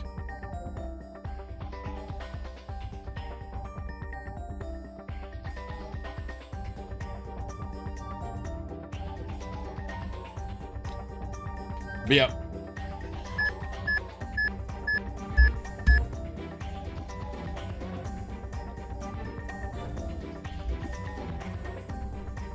Is there really no unnecessary fan service in Full Metal Alchemist? I don't know about the original anime, but in Brotherhood, I would say that there's none.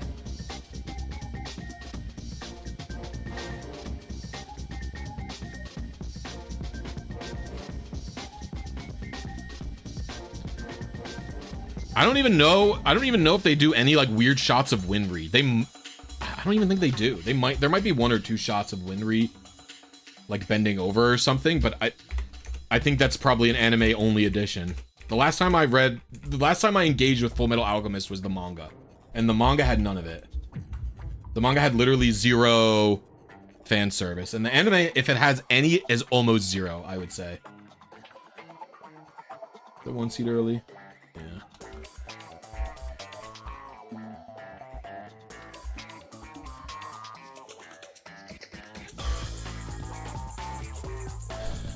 One could argue Armstrong is fan service.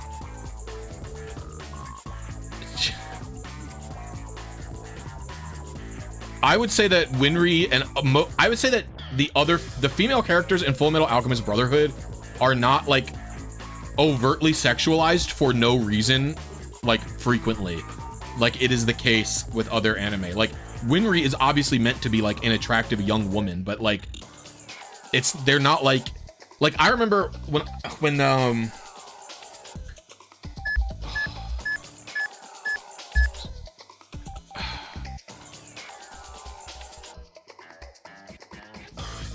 oh, people keep, by the way, Septimus Supreme, people keep saying Armstrong is their fan service.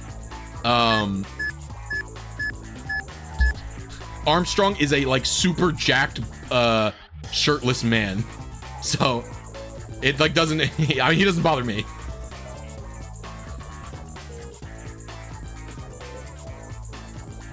Yeah, but most of that stuff's like not in the manga. But the anime's pretty stable with it, I would say as well. It's like pretty fine. I'm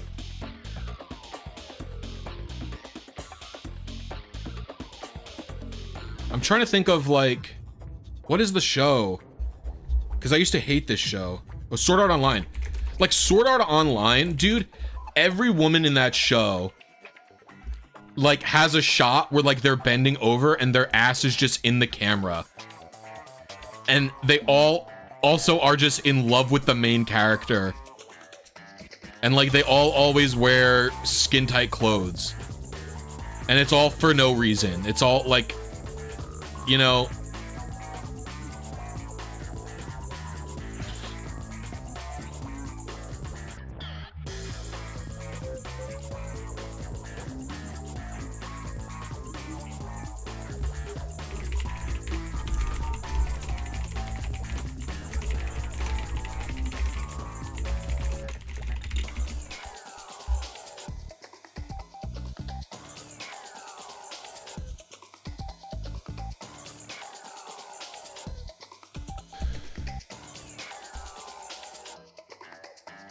Season 2's villain straight up commits sexual assault.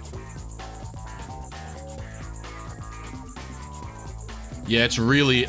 Dude, I've been hating that shit since day one, Alphabet Cereal. And I had plenty of people who liked it. And I was like, these people are like garbage. Like, I can't believe you... It literally made me feel like I was crazy when I was watching Sword Art Online. And I had like, many men that I knew liked it. And I was like, do you guys really not see like how manipulative and pathetic this show is?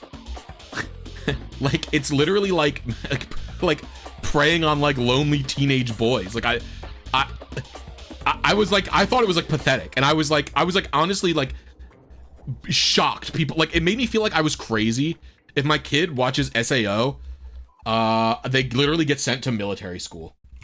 They need something to be fixed. They need to be fixed. And obviously I've failed. So I'll just give them to someone else.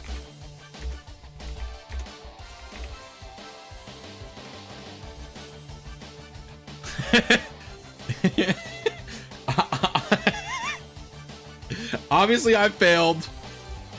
Obviously I failed. Someone else needs to take the kid.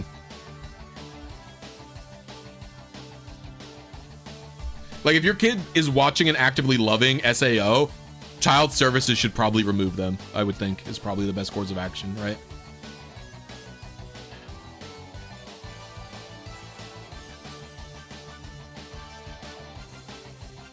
I've never seen Soul Eater.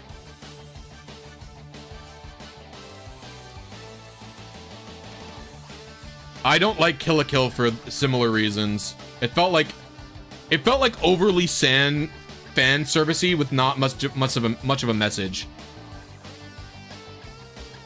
But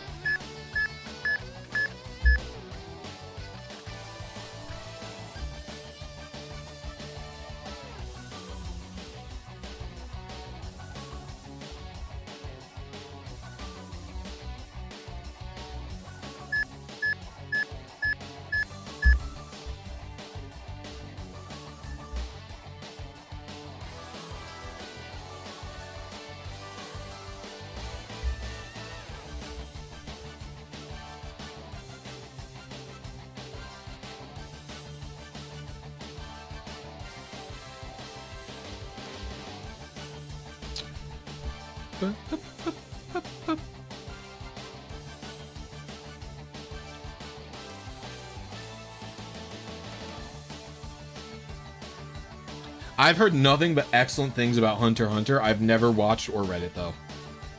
But I've heard literally nothing but positive things about it, Hunter x Hunter.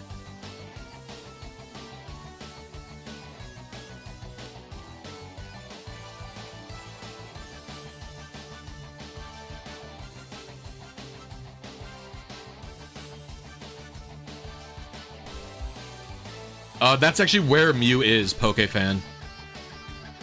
That's where the data for MEW is being held. It's in the text box there. I don't know anything about Hunter x Hunter. Do not say anything about it. I do not know anything about it. Do not talk about it because I do not want to get spoiled. I will watch it one day.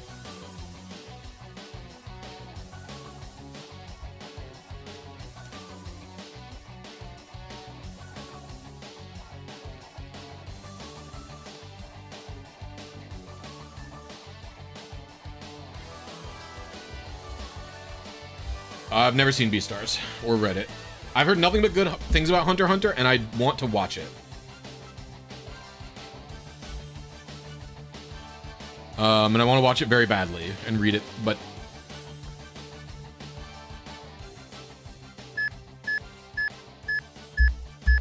And I will one day.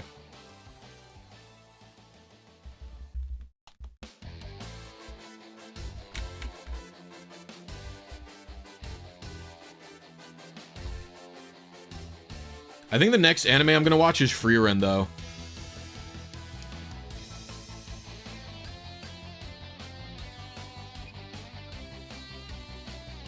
And listen, I've been shit-talking Slop a lot.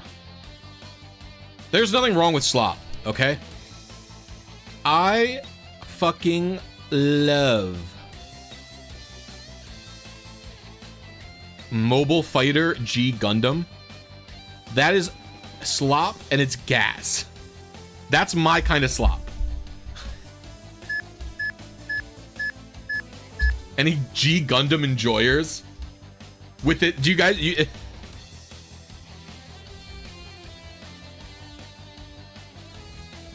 No. G Gundam is my Gundam of choice.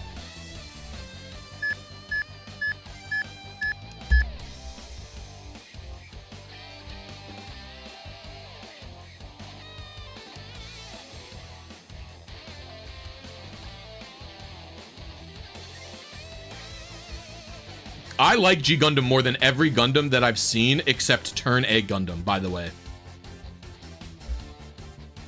If you ask me what's my actual favorite Gundam, it's probably Turn A Gundam. And then all the other ones I've watched, I have not liked at all. No, G Gundam fucking rules. G Gundam rules.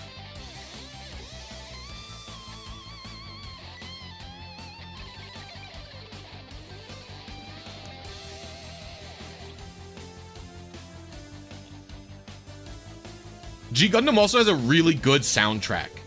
The music rips, the visuals are good. G Gundam recently got a like turbo ultra mega beautiful HD upscale. It's one of the best things I've ever seen. It's so gas.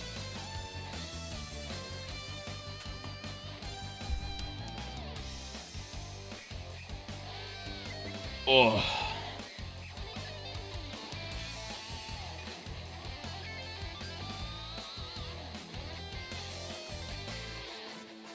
I love G Gundam. But yeah, Turn A Gundam is an actual good Gundam show if you want to watch it.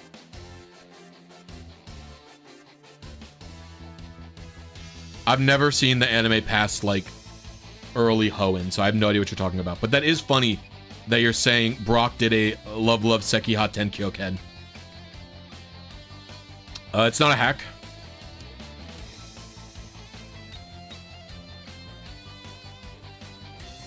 Is a regular copy of Fire Red.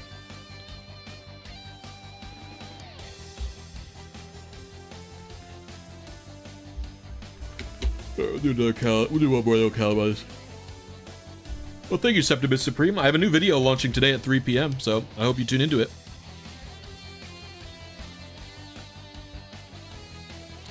Yeah, the RNG manipulation doesn't have anything to do with the Mew showing up. It's just how I'm going to get it shiny.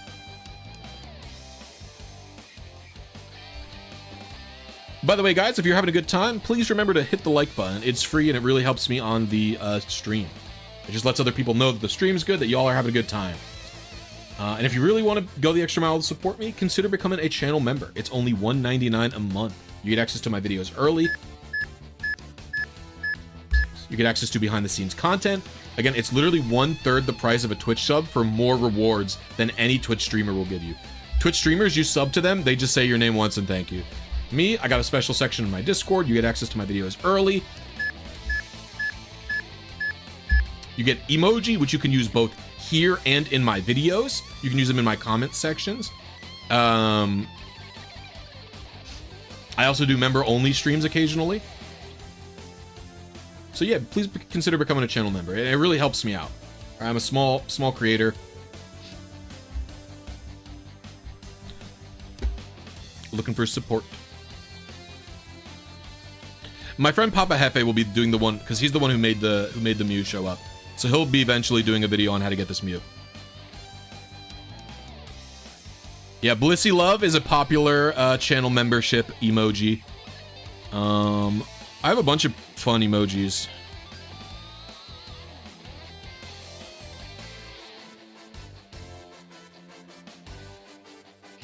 These are all the emojis I have right now. I think I have other slots that I can upgrade.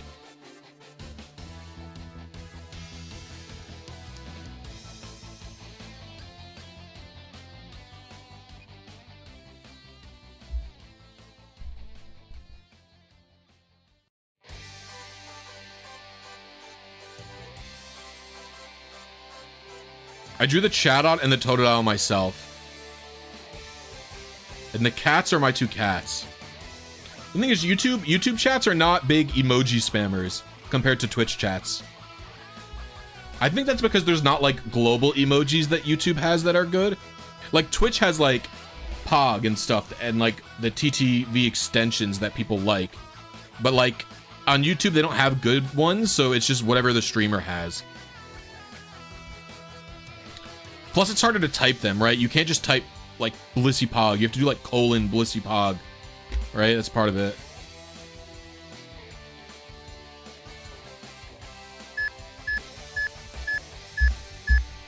Exactly.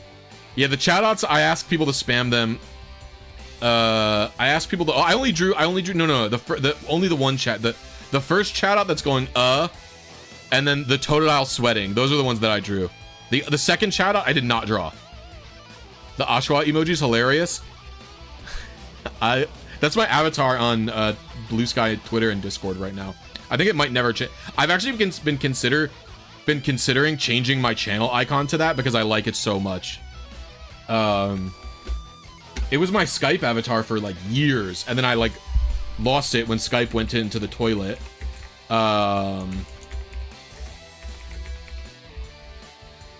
And then I rediscovered it again, and I was like, wait a minute.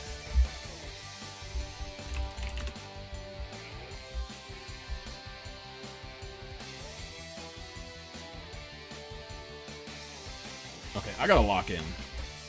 We're not locked in.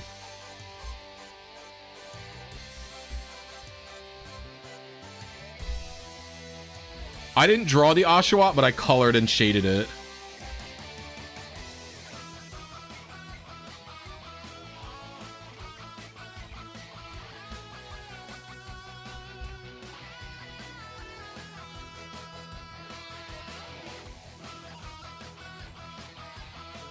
That's the only reason I decided to not... Yeah, I love that fucking picture. It's so funny.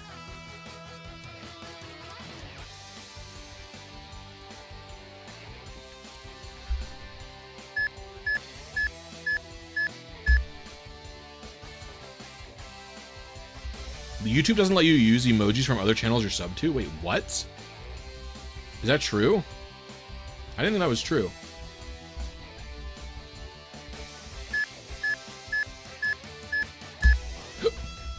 Yes, I love doing that.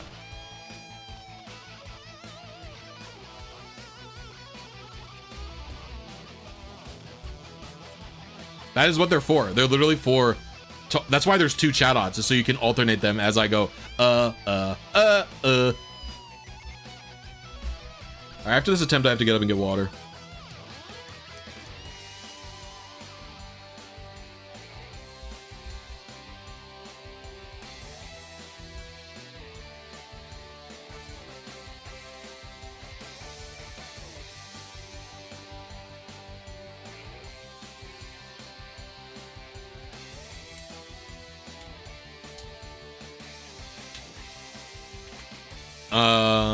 I could not see the DK emoji. But that's not how you type YouTube emojis. YouTube emojis always have a colon in front of them.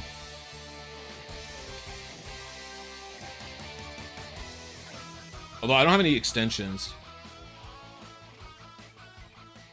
Oh, that's awesome, Alphabet Cereal. Yeah, my Discord is free. It's not only for members. There's a members only section in the Discord, so anyone can join.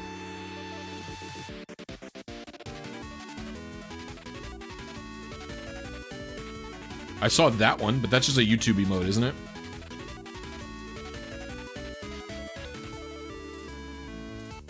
Yeah, Giratina is a little bit weird because you have to track every time you open the overworld, the RNG advances by 11, I think, right?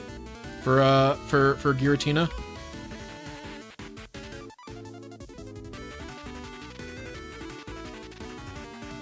And it's like on the initial load, and then if you go into a submenu and come back out, it's another 11. It's a little bit weird. No, don't become a channel member if you can't afford it. Never do that. I just, I need to plug myself. It's my job to make sure that people understand that they can... I don't know, it's part of the YouTube job is to beg for people to give you money directly. It feels weird, and I'm almost uncomfortable with how comfortable I am mentioning it. And maybe I wouldn't if I was more successful, but I'm not successful enough to not have to worry about it or to not have to worry about how a video performs and stuff like that, so. I gotta grind. It's how it be. I just hope it doesn't turn off too many people. I try not to spam it too much because I don't want to, like, just be a shilling stream where I'm just shilling to get money, but, you know. Alright, we were on seed while I was locked in. I was 4 early multiple times, so let's try adjusting.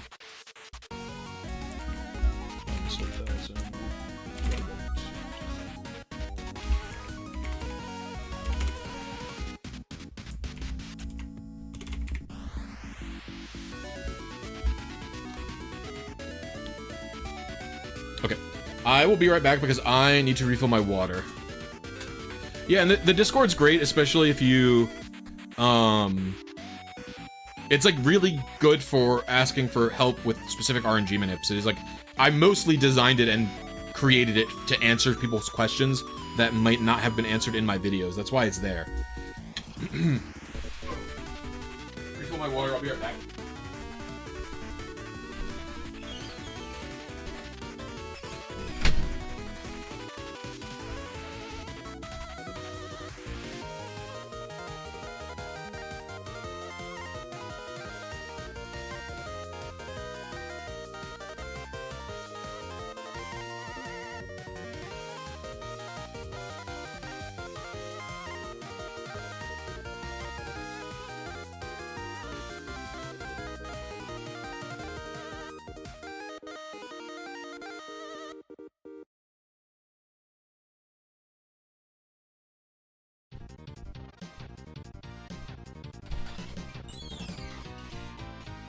Hello, Owl.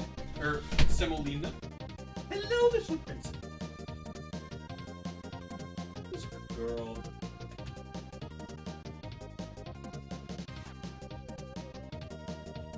Let's say hi to stream.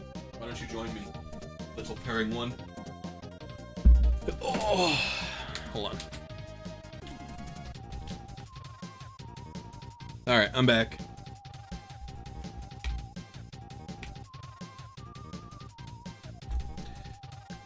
Oh, okay. Guys, this is my new cat, Semolina. She was one of the kittens we're fostering. We're keeping her. Her name was Owl, but we've changed it to Semolina.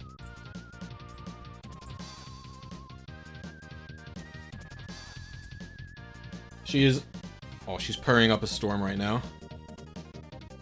She is about 7 weeks old now. We got her when she was 4 weeks old.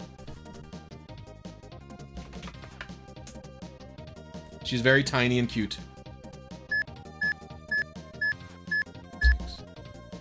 You thought Sabrina because of saffron? No, it's Semolina. They're both named after, like, food things. We name all our cats after food things. So Asiago was named after a cheese. My Italian... My Italian ass perked up so fast.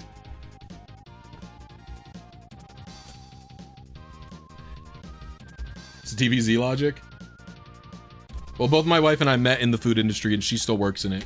And whenever I quit YouTube, I'll work in it too. Probably.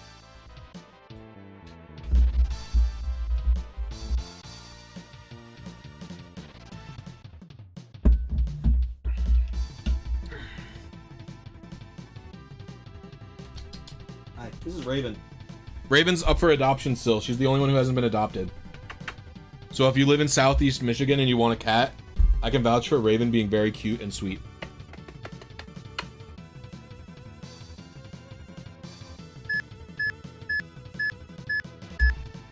The brother, Eagle, has been adopted by one of Amanda's coworkers.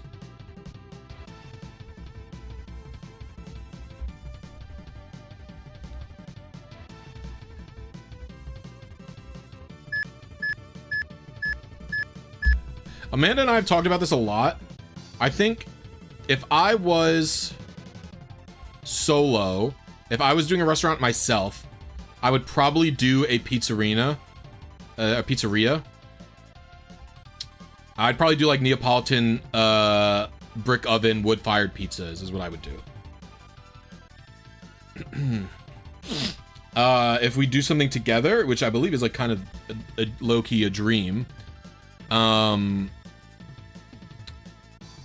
we would probably do some kind of like cafe. It would maybe be like a...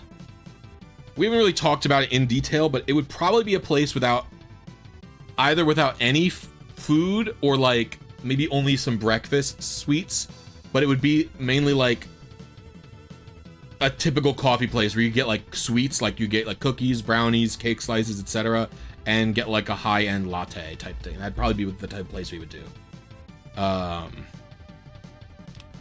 Because I don't think either of us are interested in managing a full sit-down restaurant or anything like that. Hi, Raven. Raven's in my lap.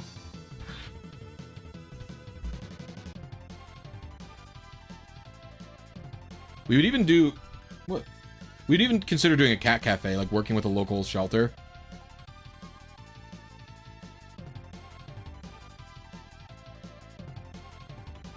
What is ABR? I don't know what that is.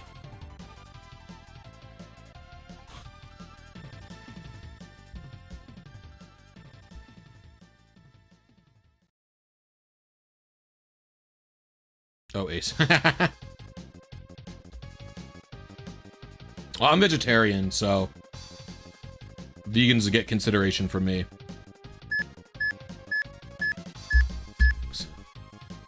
What? Is Mew choosing a book to read for Under the Truck? True. You gonna fall? You'd fit right into the northeast for those restaurants. I'm from New York. Raven, you're gonna fall! Raven fell. Raven, you dipshit. Where'd you go? Where'd she go? What? Wow, she's fast. She got all the way over there, like to the corner of the door. Well, that'll do it. yeah. Amanda and I moved to moved to Michigan almost a year ago.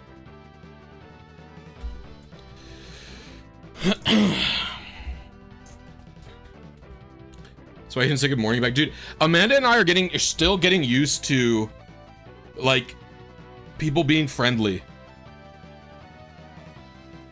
Like, we were in Costco, and we were, like, trying to pick out meats that, like, freeze well, so that we could put them in the buy a huge amount of Costco meat. And then, Amanda's not vegan or vegetarian, so I'm just vegetarian, and I don't have a problem cooking meat for her. I wasn't vegetarian when we met, so.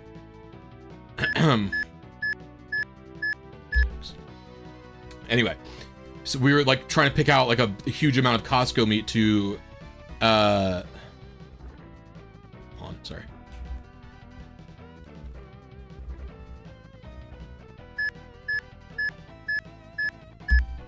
So we were trying to,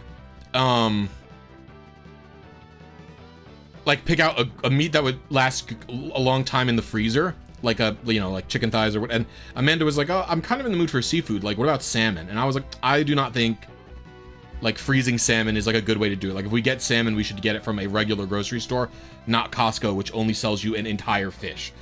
And she was like, "Okay." And we were just talking about salmon and like how to cook it if she wants it, if we could get salmon somewhere else. Some random mom just starts talking to us about her favorite salmon recipe.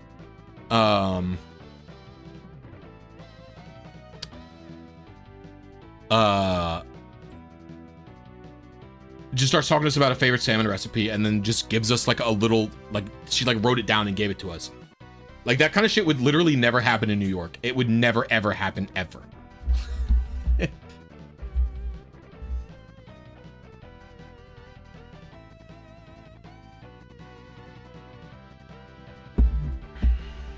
Yeah, and I know people have multiple times have said like the Midwest is fake nice and the South is fake nice.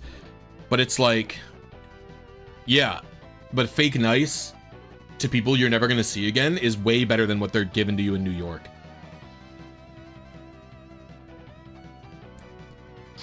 Which is them being mean. I remember I pulled in, when I lived in New York, I pulled into a grocery store parking lot at the exact, literally we both pulled in. I pulled through and he pulled forward in. So our doors were facing the same side as each other. Hey, stop it. You cannot play with that. So our car doors were facing the same side as each other. And I open it. I opened my, like, we literally pulled up at like the same exact second. And I open my door and get out before him. And he opens his door and he just starts fucking cursing me out, saying that I have no respect and I should have let him out first. And I was like, what are we mad at here? Like, what? Like, what? I was like confused. Like, I just had my headphones in. I just got out of my car and left. And he was like fuming at me. He was fuming at me.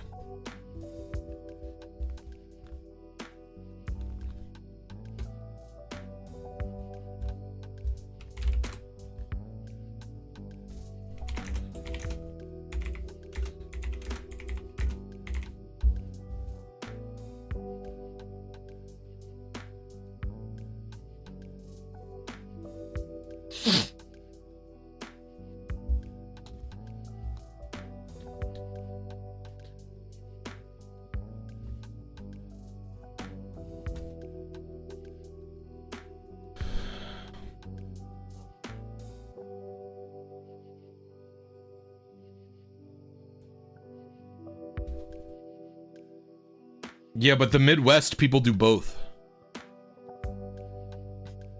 They will come to help you if there's a problem, and they'll just be nice about it instead of calling you stupid. I was from Orange County, New York. If anyone knows where that is. Someone asked where I was. I lived pretty close. I lived on like the border of Orange County and Rockland County, basically. So I was pretty far south, although a New York City resident would say that I lived upstate. But I was probably, if there's no traffic, I was like a 40-minute drive out of the city. So I could get pretty quickly in there on the weekends.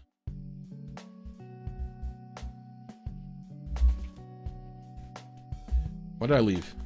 That was crazy. Yeah, I was literally exactly one frame off. Probably like 30 minutes into the stream.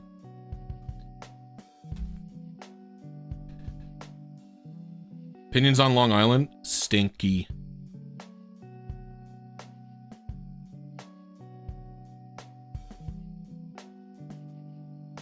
It's very American to measure distances based off tribes. Well, I lived next to a train station actually, but it would be like, it would literally take longer to get into the city by train instead of by car. Like I could get to the train station in 2 minutes and it would be about an hour train ride.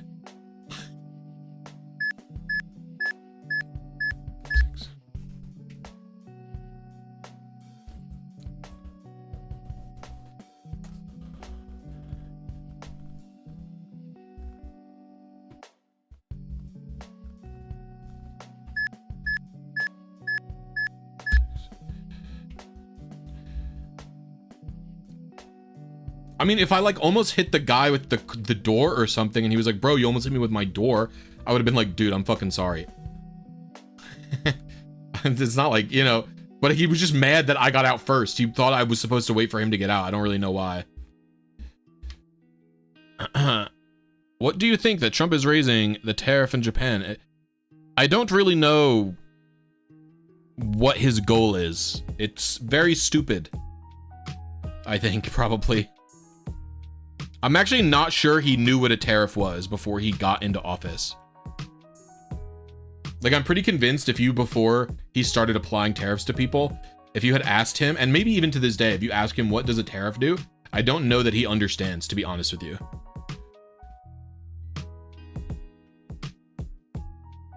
He gave himself a win, but only if by raising tariffs and then reducing them. I mean, only if you're an idiot do you think that he has a win by like crashing the economy.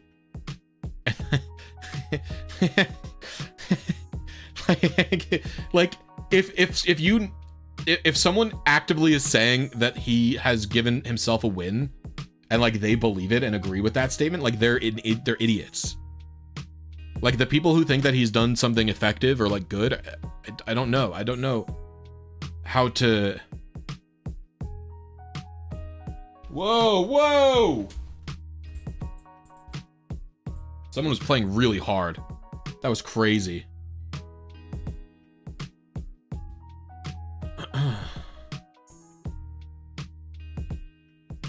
The cats, I think Semolina was playing really hard. Oh, here's Eagle. Eagle is adopted by Amanda's. There's 3 kittens. This is Eagle, you've seen Raven, and you've seen Semolina. They were named all after birds before we renamed Semolina. So it was Eagle, Owl, and Raven. And then they had 2 brothers that we don't have, named Hawk and Falcon.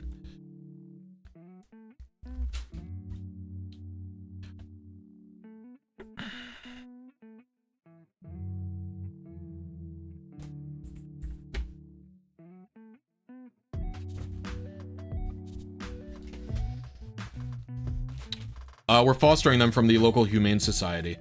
They go back at the end of next week, or they all go back to get fixed, and then Semolina is gonna come home with Amanda and I after her surgery, and then Eagle's gonna go home with Amanda's coworker Annie after surgery because she's already adopted him as well, basically. And then Raven is gonna stay in the shelter until someone adopts her. You scheduled your post, Dubbins. When did you schedule it for? 3 p.m.? No. Jeff and I are worked on something together, and we're gonna launch it. You'll see an ad for the thing that we worked on in my video. Channel members also already know about it.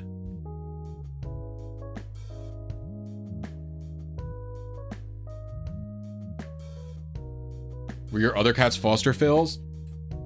No.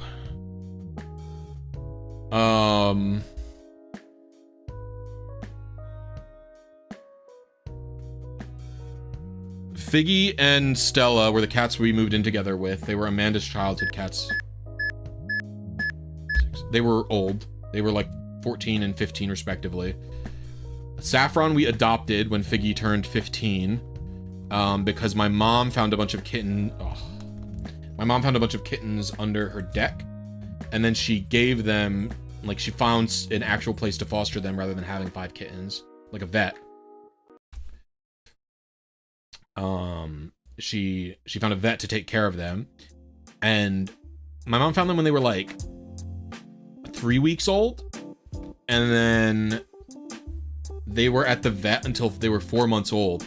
And one day I was picking up Figgy's medicine from a different vet who I used to work for, and she was like, Jake, your mother's cats are all still at my friend's vet. None of them have been adopted. Like, go get a cat. And we only had one cat at the time, so we went and we got Saffron from there. And then Asiago, after Figgy passed, like 2 or 3 months after Figgy passed, we adopted from a local a humane society in Orange County, New York.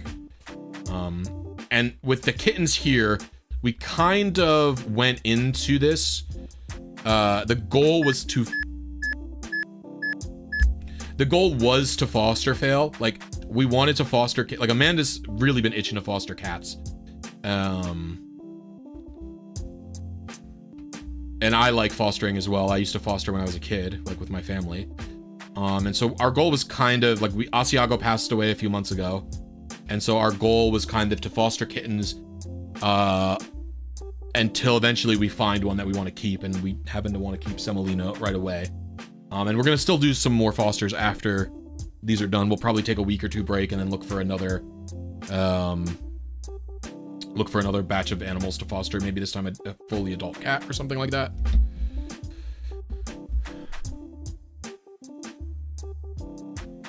But it is kitten season, so it might be a kitten angle.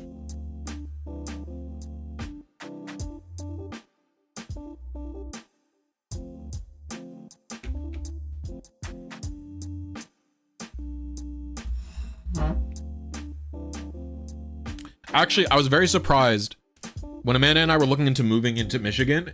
Every single place that we looked at, and we looked at a lot of places, was pet friendly. Like, I was shocked.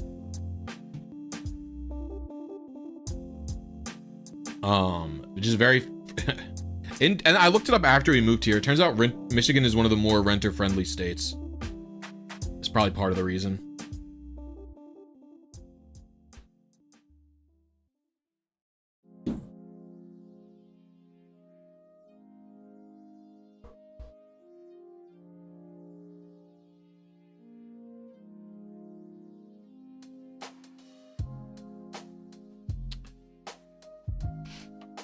I think it's gonna rain today.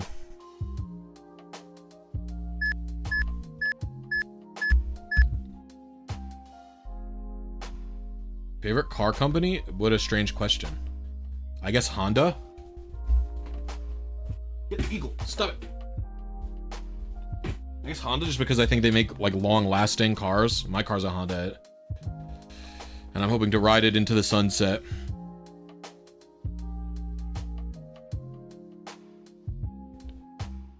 I always found fishing after rain wasn't good because all the fish were scared from the water droplets hitting the thingy.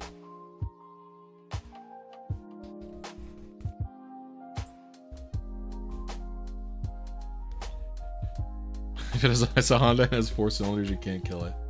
I have a 12-year-old Civic now with like 125,000 miles. I'm hoping to get an optimistic amount of time out of it, I would say.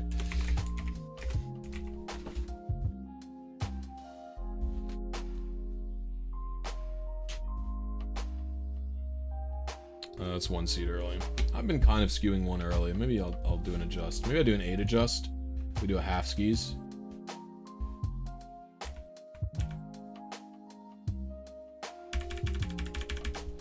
I'm a rare 8 adjust from Jake. Oh, interesting. It's been a very long time since I went fishing, keep that in mind. It's easily been 10 years since I was fishing. The last time I was fishing was probably sometime in my early 20s with my grandpa when he was still feeling well enough to like get up and walk and stuff.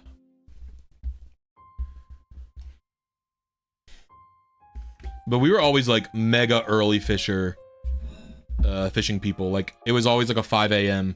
fish angle with my grandpa. I don't know if that's like every fisher person, but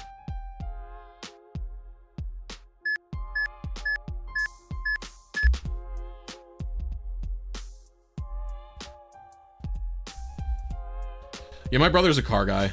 Loves cars.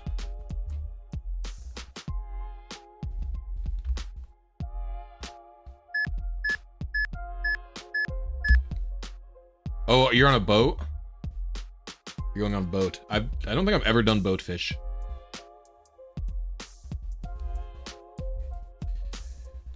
I've done deep sea fishing once.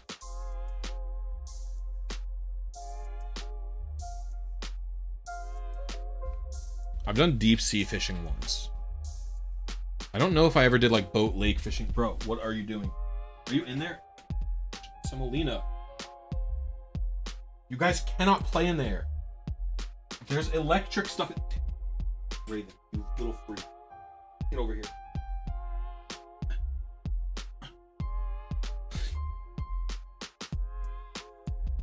You guys cannot play over there. There's wires. Understand.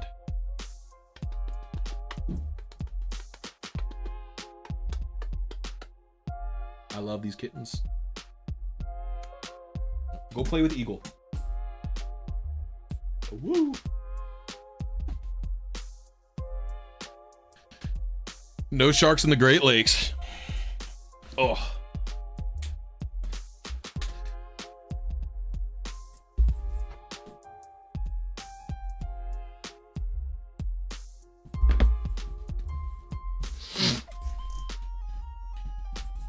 I actually thought sharks were like exclusively salt and brackish water.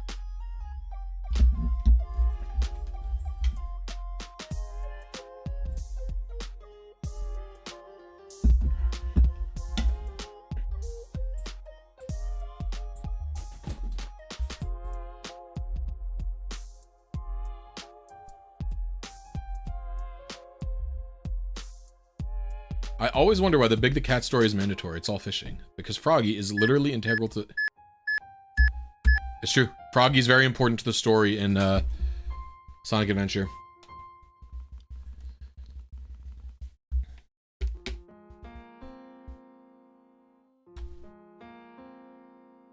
Good evening, Lucky Rob. How are you today? Gotta change the music here. Let's get out of this. The ocean is constantly trying to kill you. Do we have an ocean fearer here?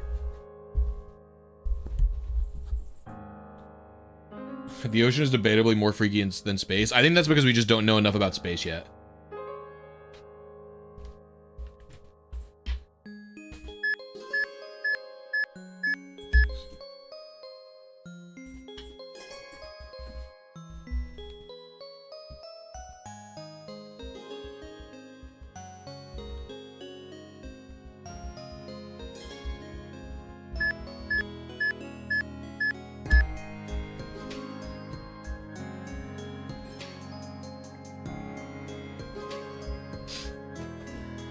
Hello, Barry Lord.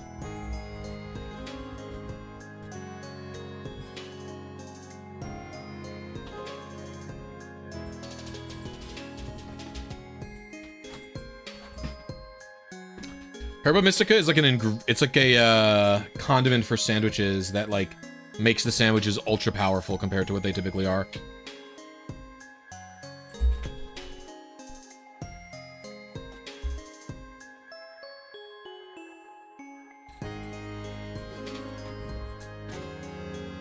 Herba Mystica is that shit I smoke, damn.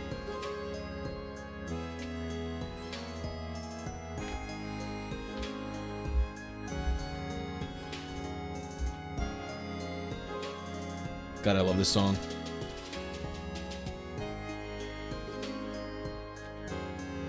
The Adventure Zone. Man, maybe I'll listen to Balance again. Adventure Zone Balance is very near and dear to my heart. I really like it. I know this is from...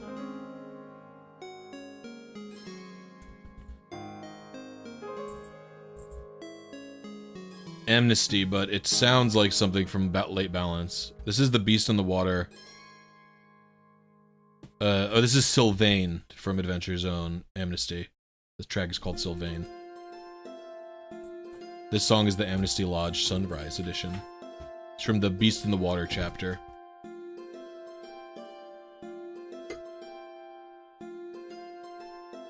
Someone asked earlier, you could just find my stream playlist. You just find my stream playlist on my YouTube channel.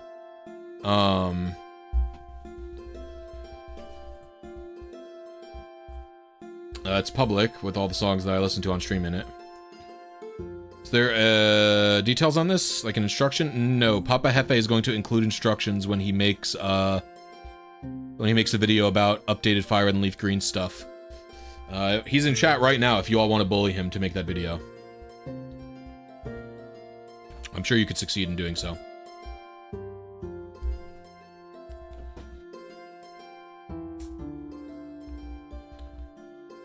Ah, Bobby, thank you very much. Right on cue. He'll upload it when it's ready. No, you actually aren't allowed to give Jeff excuses. Jeff is the one person on this earth you're not allowed to let have any excuses. This is true. Or the one YouTuber.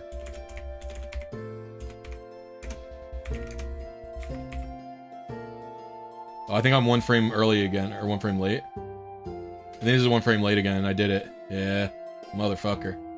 We're gonna change my target advances to the 1 early.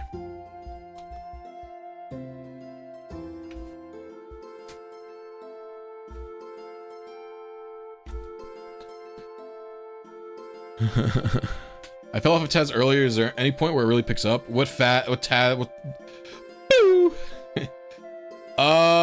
Actually, I find the Adventure Zone is best early.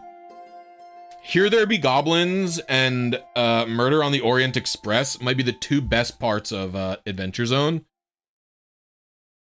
Although, it depends on what you're looking for in an actual play podcast from D&D, right? Adventure Zone starts off as a comedy-first podcast that's... Wait, what? I didn't start the timer. It's like a comedy-first...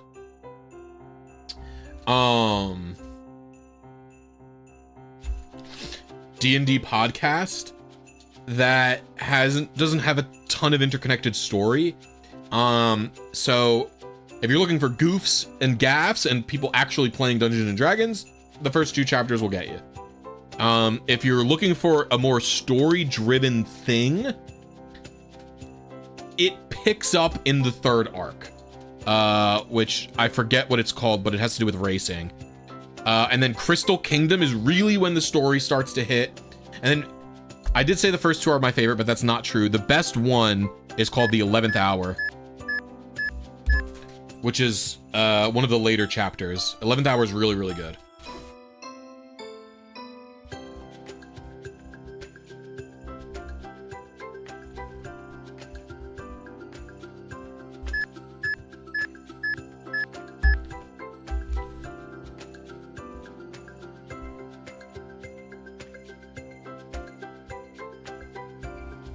You can get Method 4 in Emerald, but only for wild Pokemon. I don't think any of the statics have enough potential to be generated as Method 4.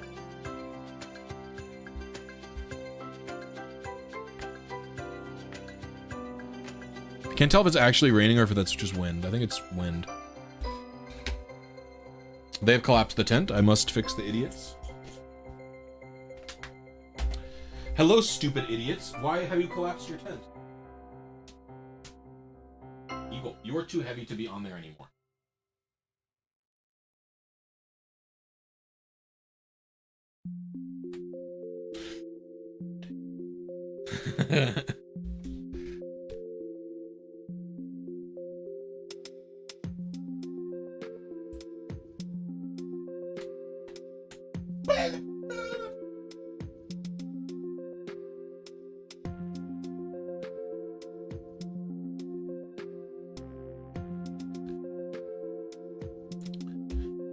It's true.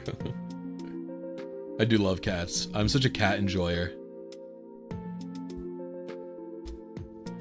Now, if you want a really good D&D podcast, though, what you do is you go into YouTube and you type The Unsleeping City Dimension 20. I believe the first season is free.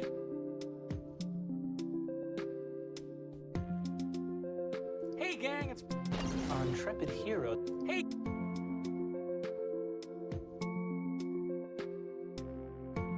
You only want season 1. Season 2 isn't really... I don't know if there's any...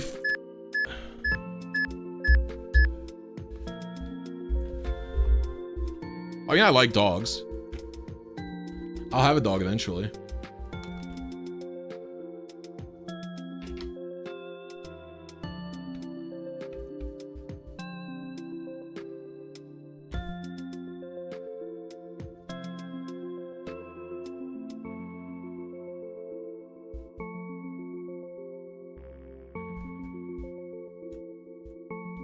God, I want to listen to The Unsleeping City again. I think The Unsleeping City is like legit a masterpiece as well.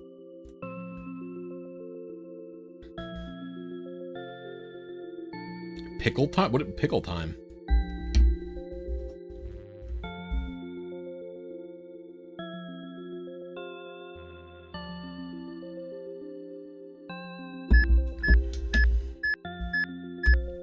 I'm definitely late on my seed, by the way.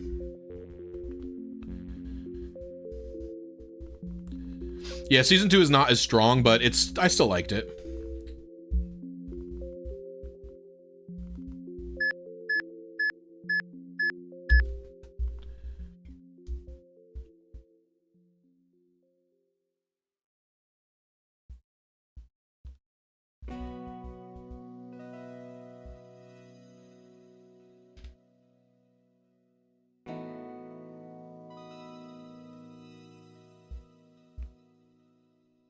My brain turned off for a second. I typed something I meant to say out loud.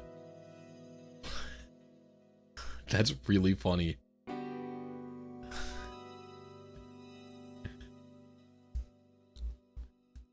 I do the opposite a lot. Tropius best tool in Gen 3. What? What about Tropius?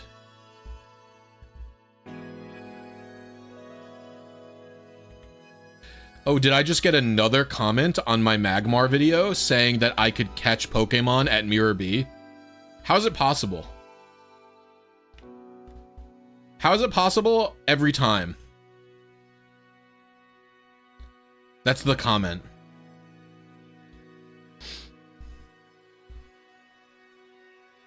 H employee. Yeah, we don't use HM Slave anymore. It's not PC.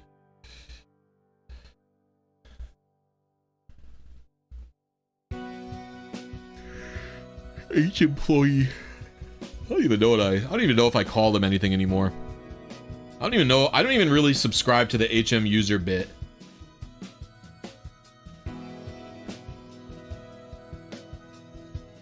I kind of use an HM user in the post game. I'll have one. But in the main story, I tend to not do it. I just spread it out amongst my fellows.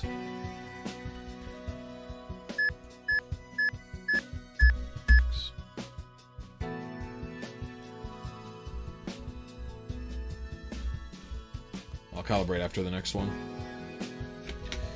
Let's lock in. Gamers, we should lock in.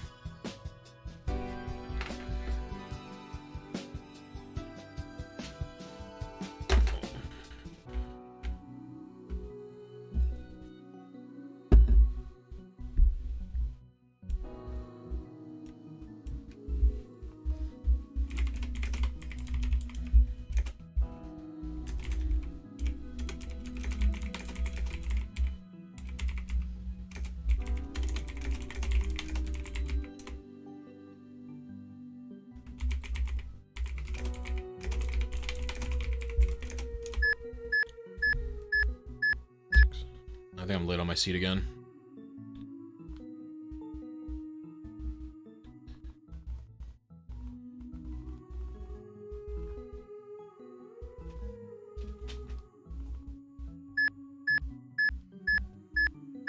I missed the button.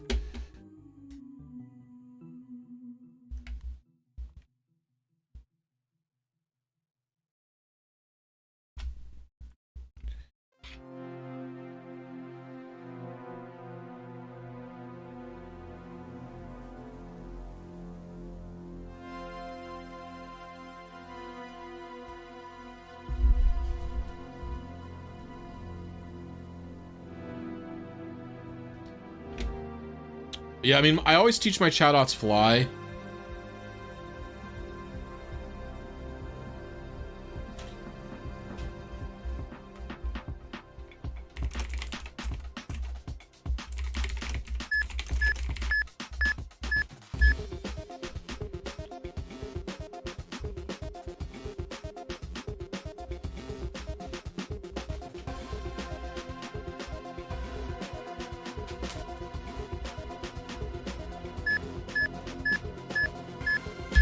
I would like just one bite of Tropius's bananas.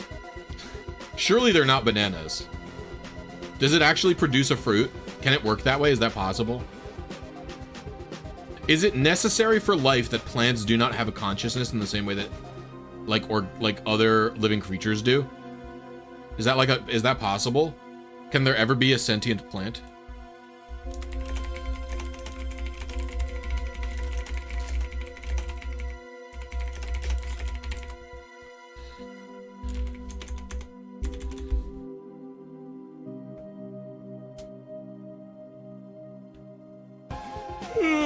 I've said it like a billion times, but Papa Hefe will make another video. We'll make a video on how to do it.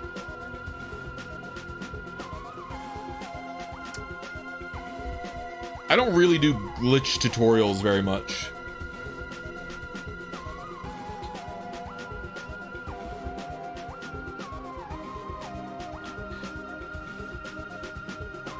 Brains just use too much energy.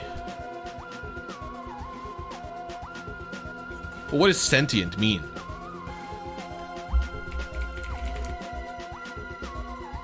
I thought sentient means like has perception.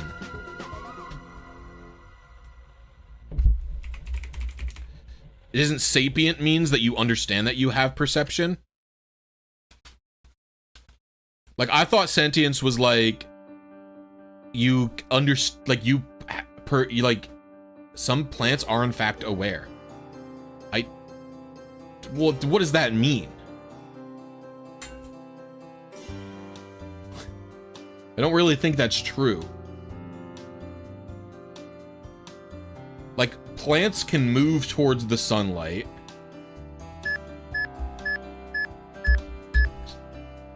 And then, like, some plants, like carnivorous plants, have receptors that, like, when a thing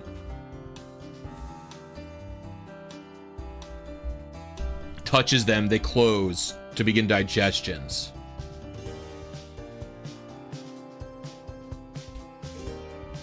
I'm not opposed to you saying that there's like a limited amount of sentience on a plant, I guess.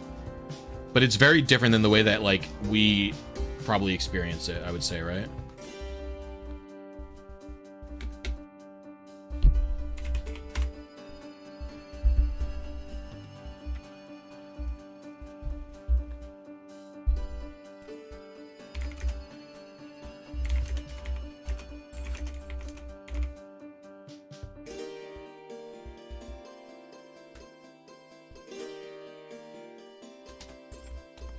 I actually have to pee really bad, and then I'll be back for more attempts.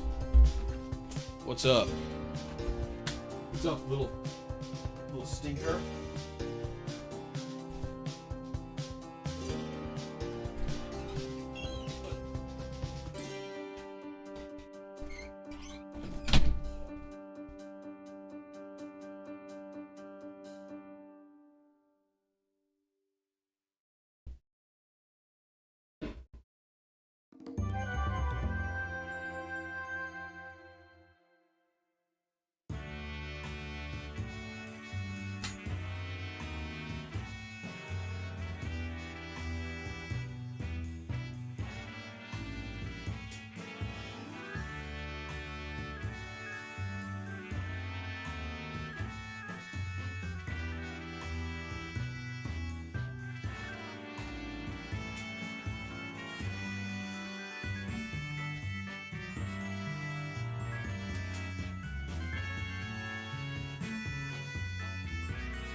guys are gonna collapse this again. You're too heavy to be up there now. You guys used to be light. But they're not light anymore. Oh, alright.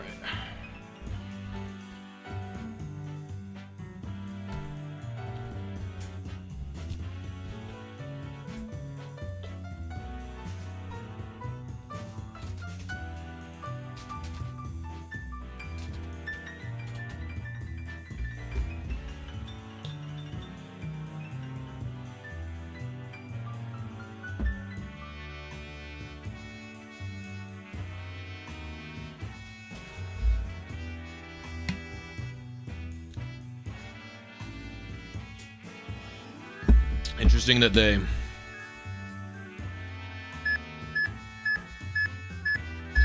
respond to music and like air vibration. That's interesting.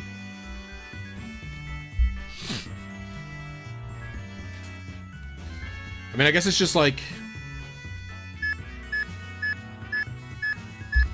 they collapsed it. God damn it. I guess it's just like plant is such a different type of life that it's hard to understand that they might be sentient because the way that they perceive the world is like different than us. Guys, you're too fat for this. Get out of there, you little goblins. Ugh. Came for the RNG, stayed for the kittens, dubbins.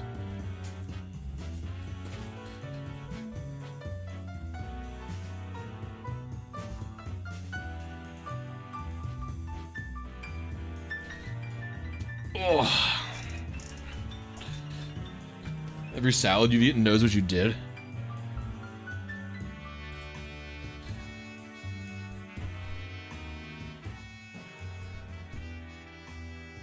Well, anything that's alive can't just be a passive creature, right?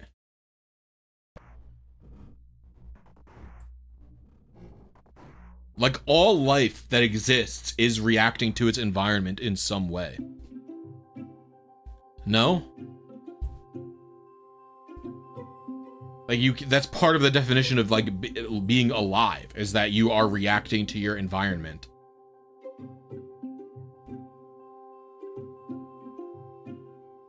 So it's like maybe the definition of sentience is like, yeah, I don't know. Can animals have non-binary pronouns? Probably not.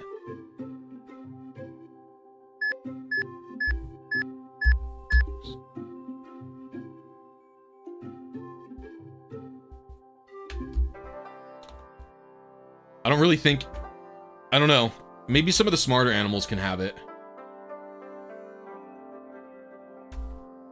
But I don't know how, like, we would understand that that's what an animal wants, right? There are animals with social there are animals with enough societies. Like, certain chimps and stuff definitely have, like, and like, if you ever watch a documentary on bonobos, like, they have a pretty structured society. And so there is a concept of, like, gender there somewhere. Maybe it's a lot less fleshed out than what humans have done to it, right? But it's like bonobos always end up having women be the leader. Like, women have to do specific things. Men have certain roles. Like, the male monkeys have certain things in their society. Or certain roles in their society, right? So it's like, there is some concept of gender or something like akin to it there, right? Is it the same as what we're experiencing? It's similar, probably more similar than maybe we'd even be comfortable.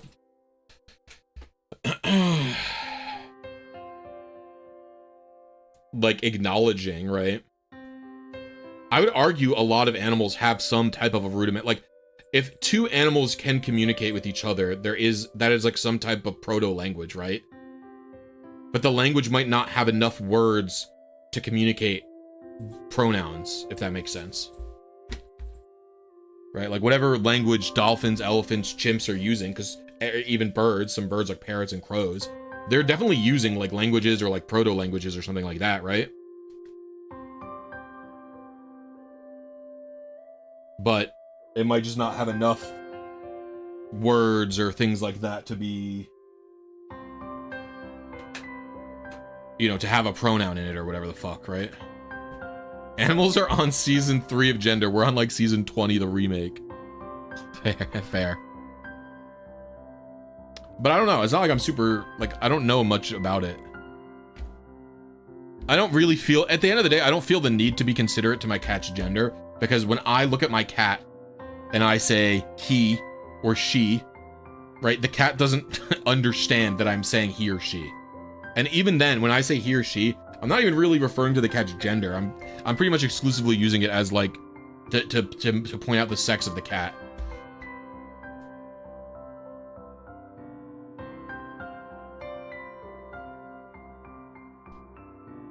You don't even really call it gendering, right? You call it sexing when you look at an animal's thing, yeah. Yeah. I'm sure there are animals on Earth smart enough to evolve to get the concept of gender, like similar to like whatever humans are doing.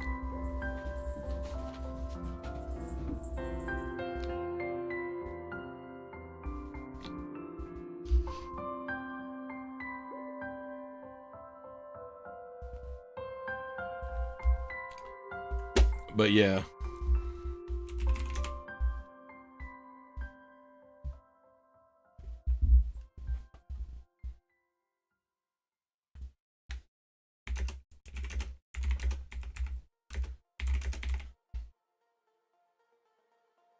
Pronouns really for humans. Cat has no idea.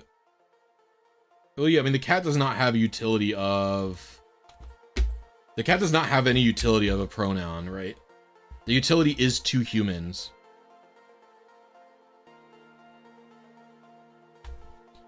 For either medical purposes, for like when you go to the vet, you tell the cat that you tell the vet that's a girl because, you know, female and male cats have different needs at the vet sometimes, depending on their state.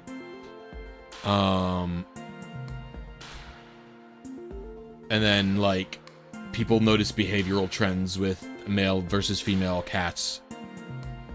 Probably because they're subject more to their more directly to what their hormones are doing to them, but I don't know if that's even true necessarily.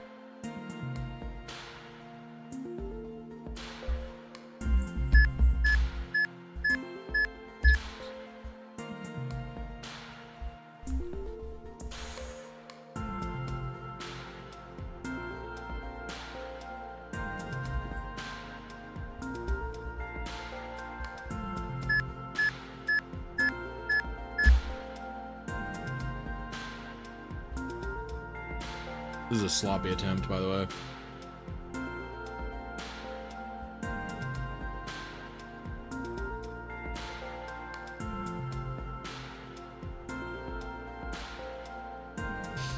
But yeah, I think some of the smarter animals definitely have some concept of it.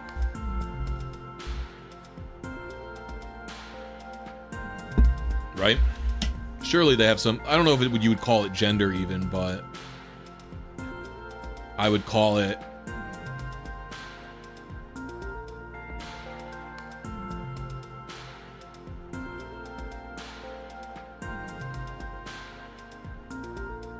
some concept of sex, probably, right?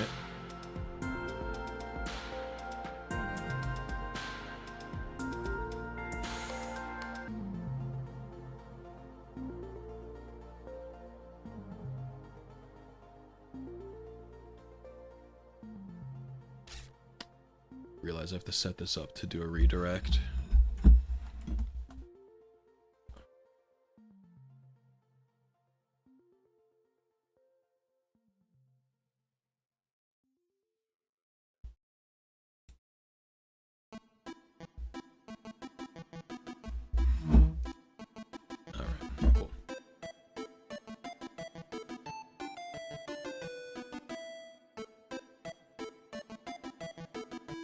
Yeah, I'm saying I'm only talking about very intelligent animals that have like something that we have viewed, or I don't even know. I don't know. What is that? There's like something pointy in the floor. What the? Oh, let's see.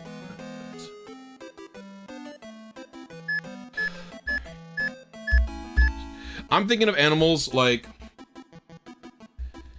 literally like bonobos that have like we observe a like society that you can even draw like parallels to humans too. You know what I'm saying?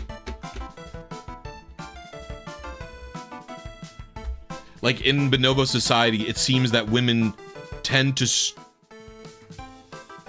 stick to certain, like the females tend to stick to certain things and the males tend to stick to certain things. And it's like, it seems that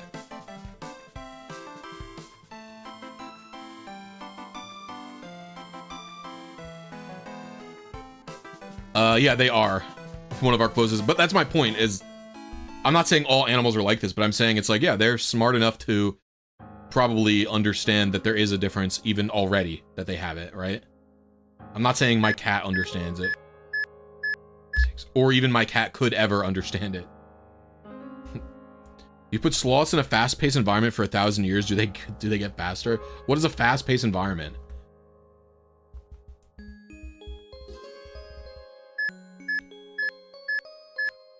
Yeah, I'm just saying it's they understand, like, I think it might even go as far as they understand. Maybe they don't understand. Part of them understand. Part of them definitely understands that they are a woman and that is part of their job as a, or I don't even want to say woman, like as a female. Like part of them definitely understands, like, I am a female monkey. This is part of my job. Well, because like a sloth kind of lives in a fast-paced world. It just found a way to not participate, right? Evolutionarily.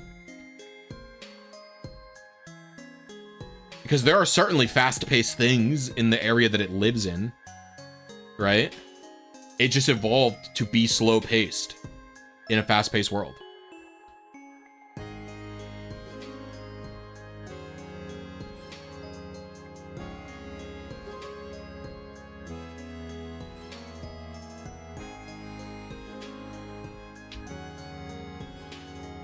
If you force them to participate in a fast-paced environment rather than existing how they are now, they probably just die. But like, yeah, over millions of years, they found a niche to not have to deal with that shit.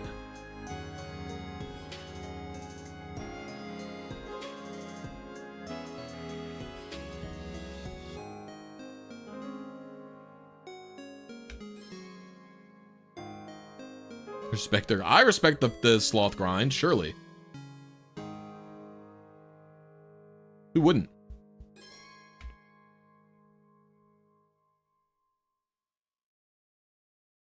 I've been one off twice, Sturger, so it's going well.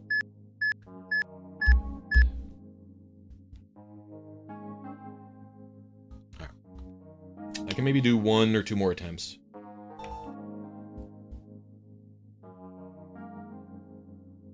Oh, and this is for me the next time I do one of these streams.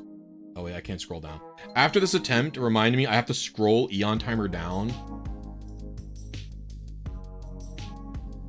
so I can show what advance I'm aiming for and what my calibration is so I can recreate it the next time.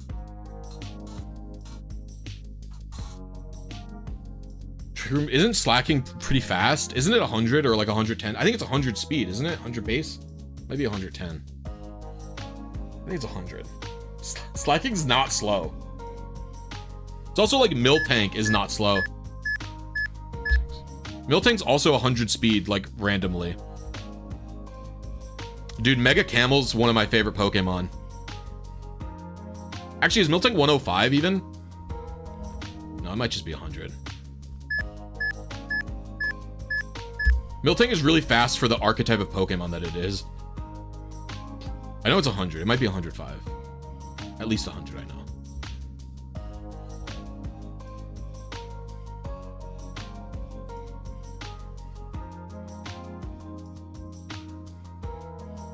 My favorite trapper is Whirlpool. What's the ability? It's not Grass Eater. What's it called? Sap Sipper. Whirlpool Sap Sipper Azumarill exclusively just to beat Ferrothorn. That's the funniest trapper. You get an Azumarill in, you know they have a Pharaoh, you just fucking Whirlpool as it switches in. Pharaoh can't switch out and cannot hurt you at all. You also run sub to make sure that it can't toxic you. Literally fully invincible to Pharaoh. Maybe the dumbest set that's ever existed. Gyro Ball won't do any damage to you because you're slow as fuck, even though it's neutral.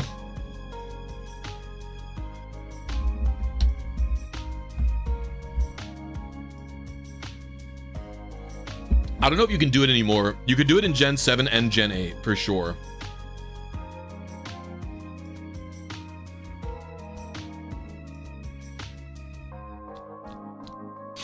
But I don't know if it's doable anymore. I don't know if it gets Whirlpool in Gen 9. I don't know if it does. Whirlpool was a transfer move from Gen 2.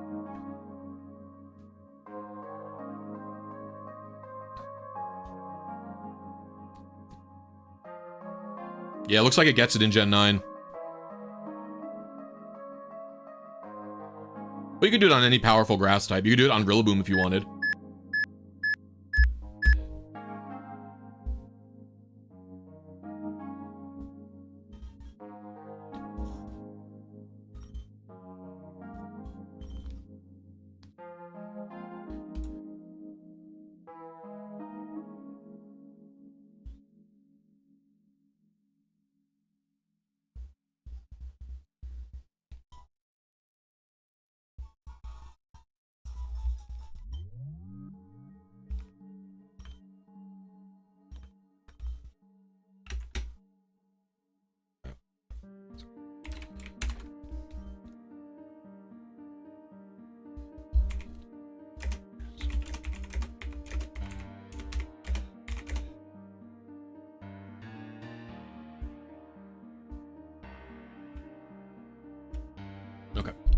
All right, everyone, that was my last attempt today. However, if you stick around, the stream is going to redirect you to my video. Oh, thank you for telling me to scroll it down.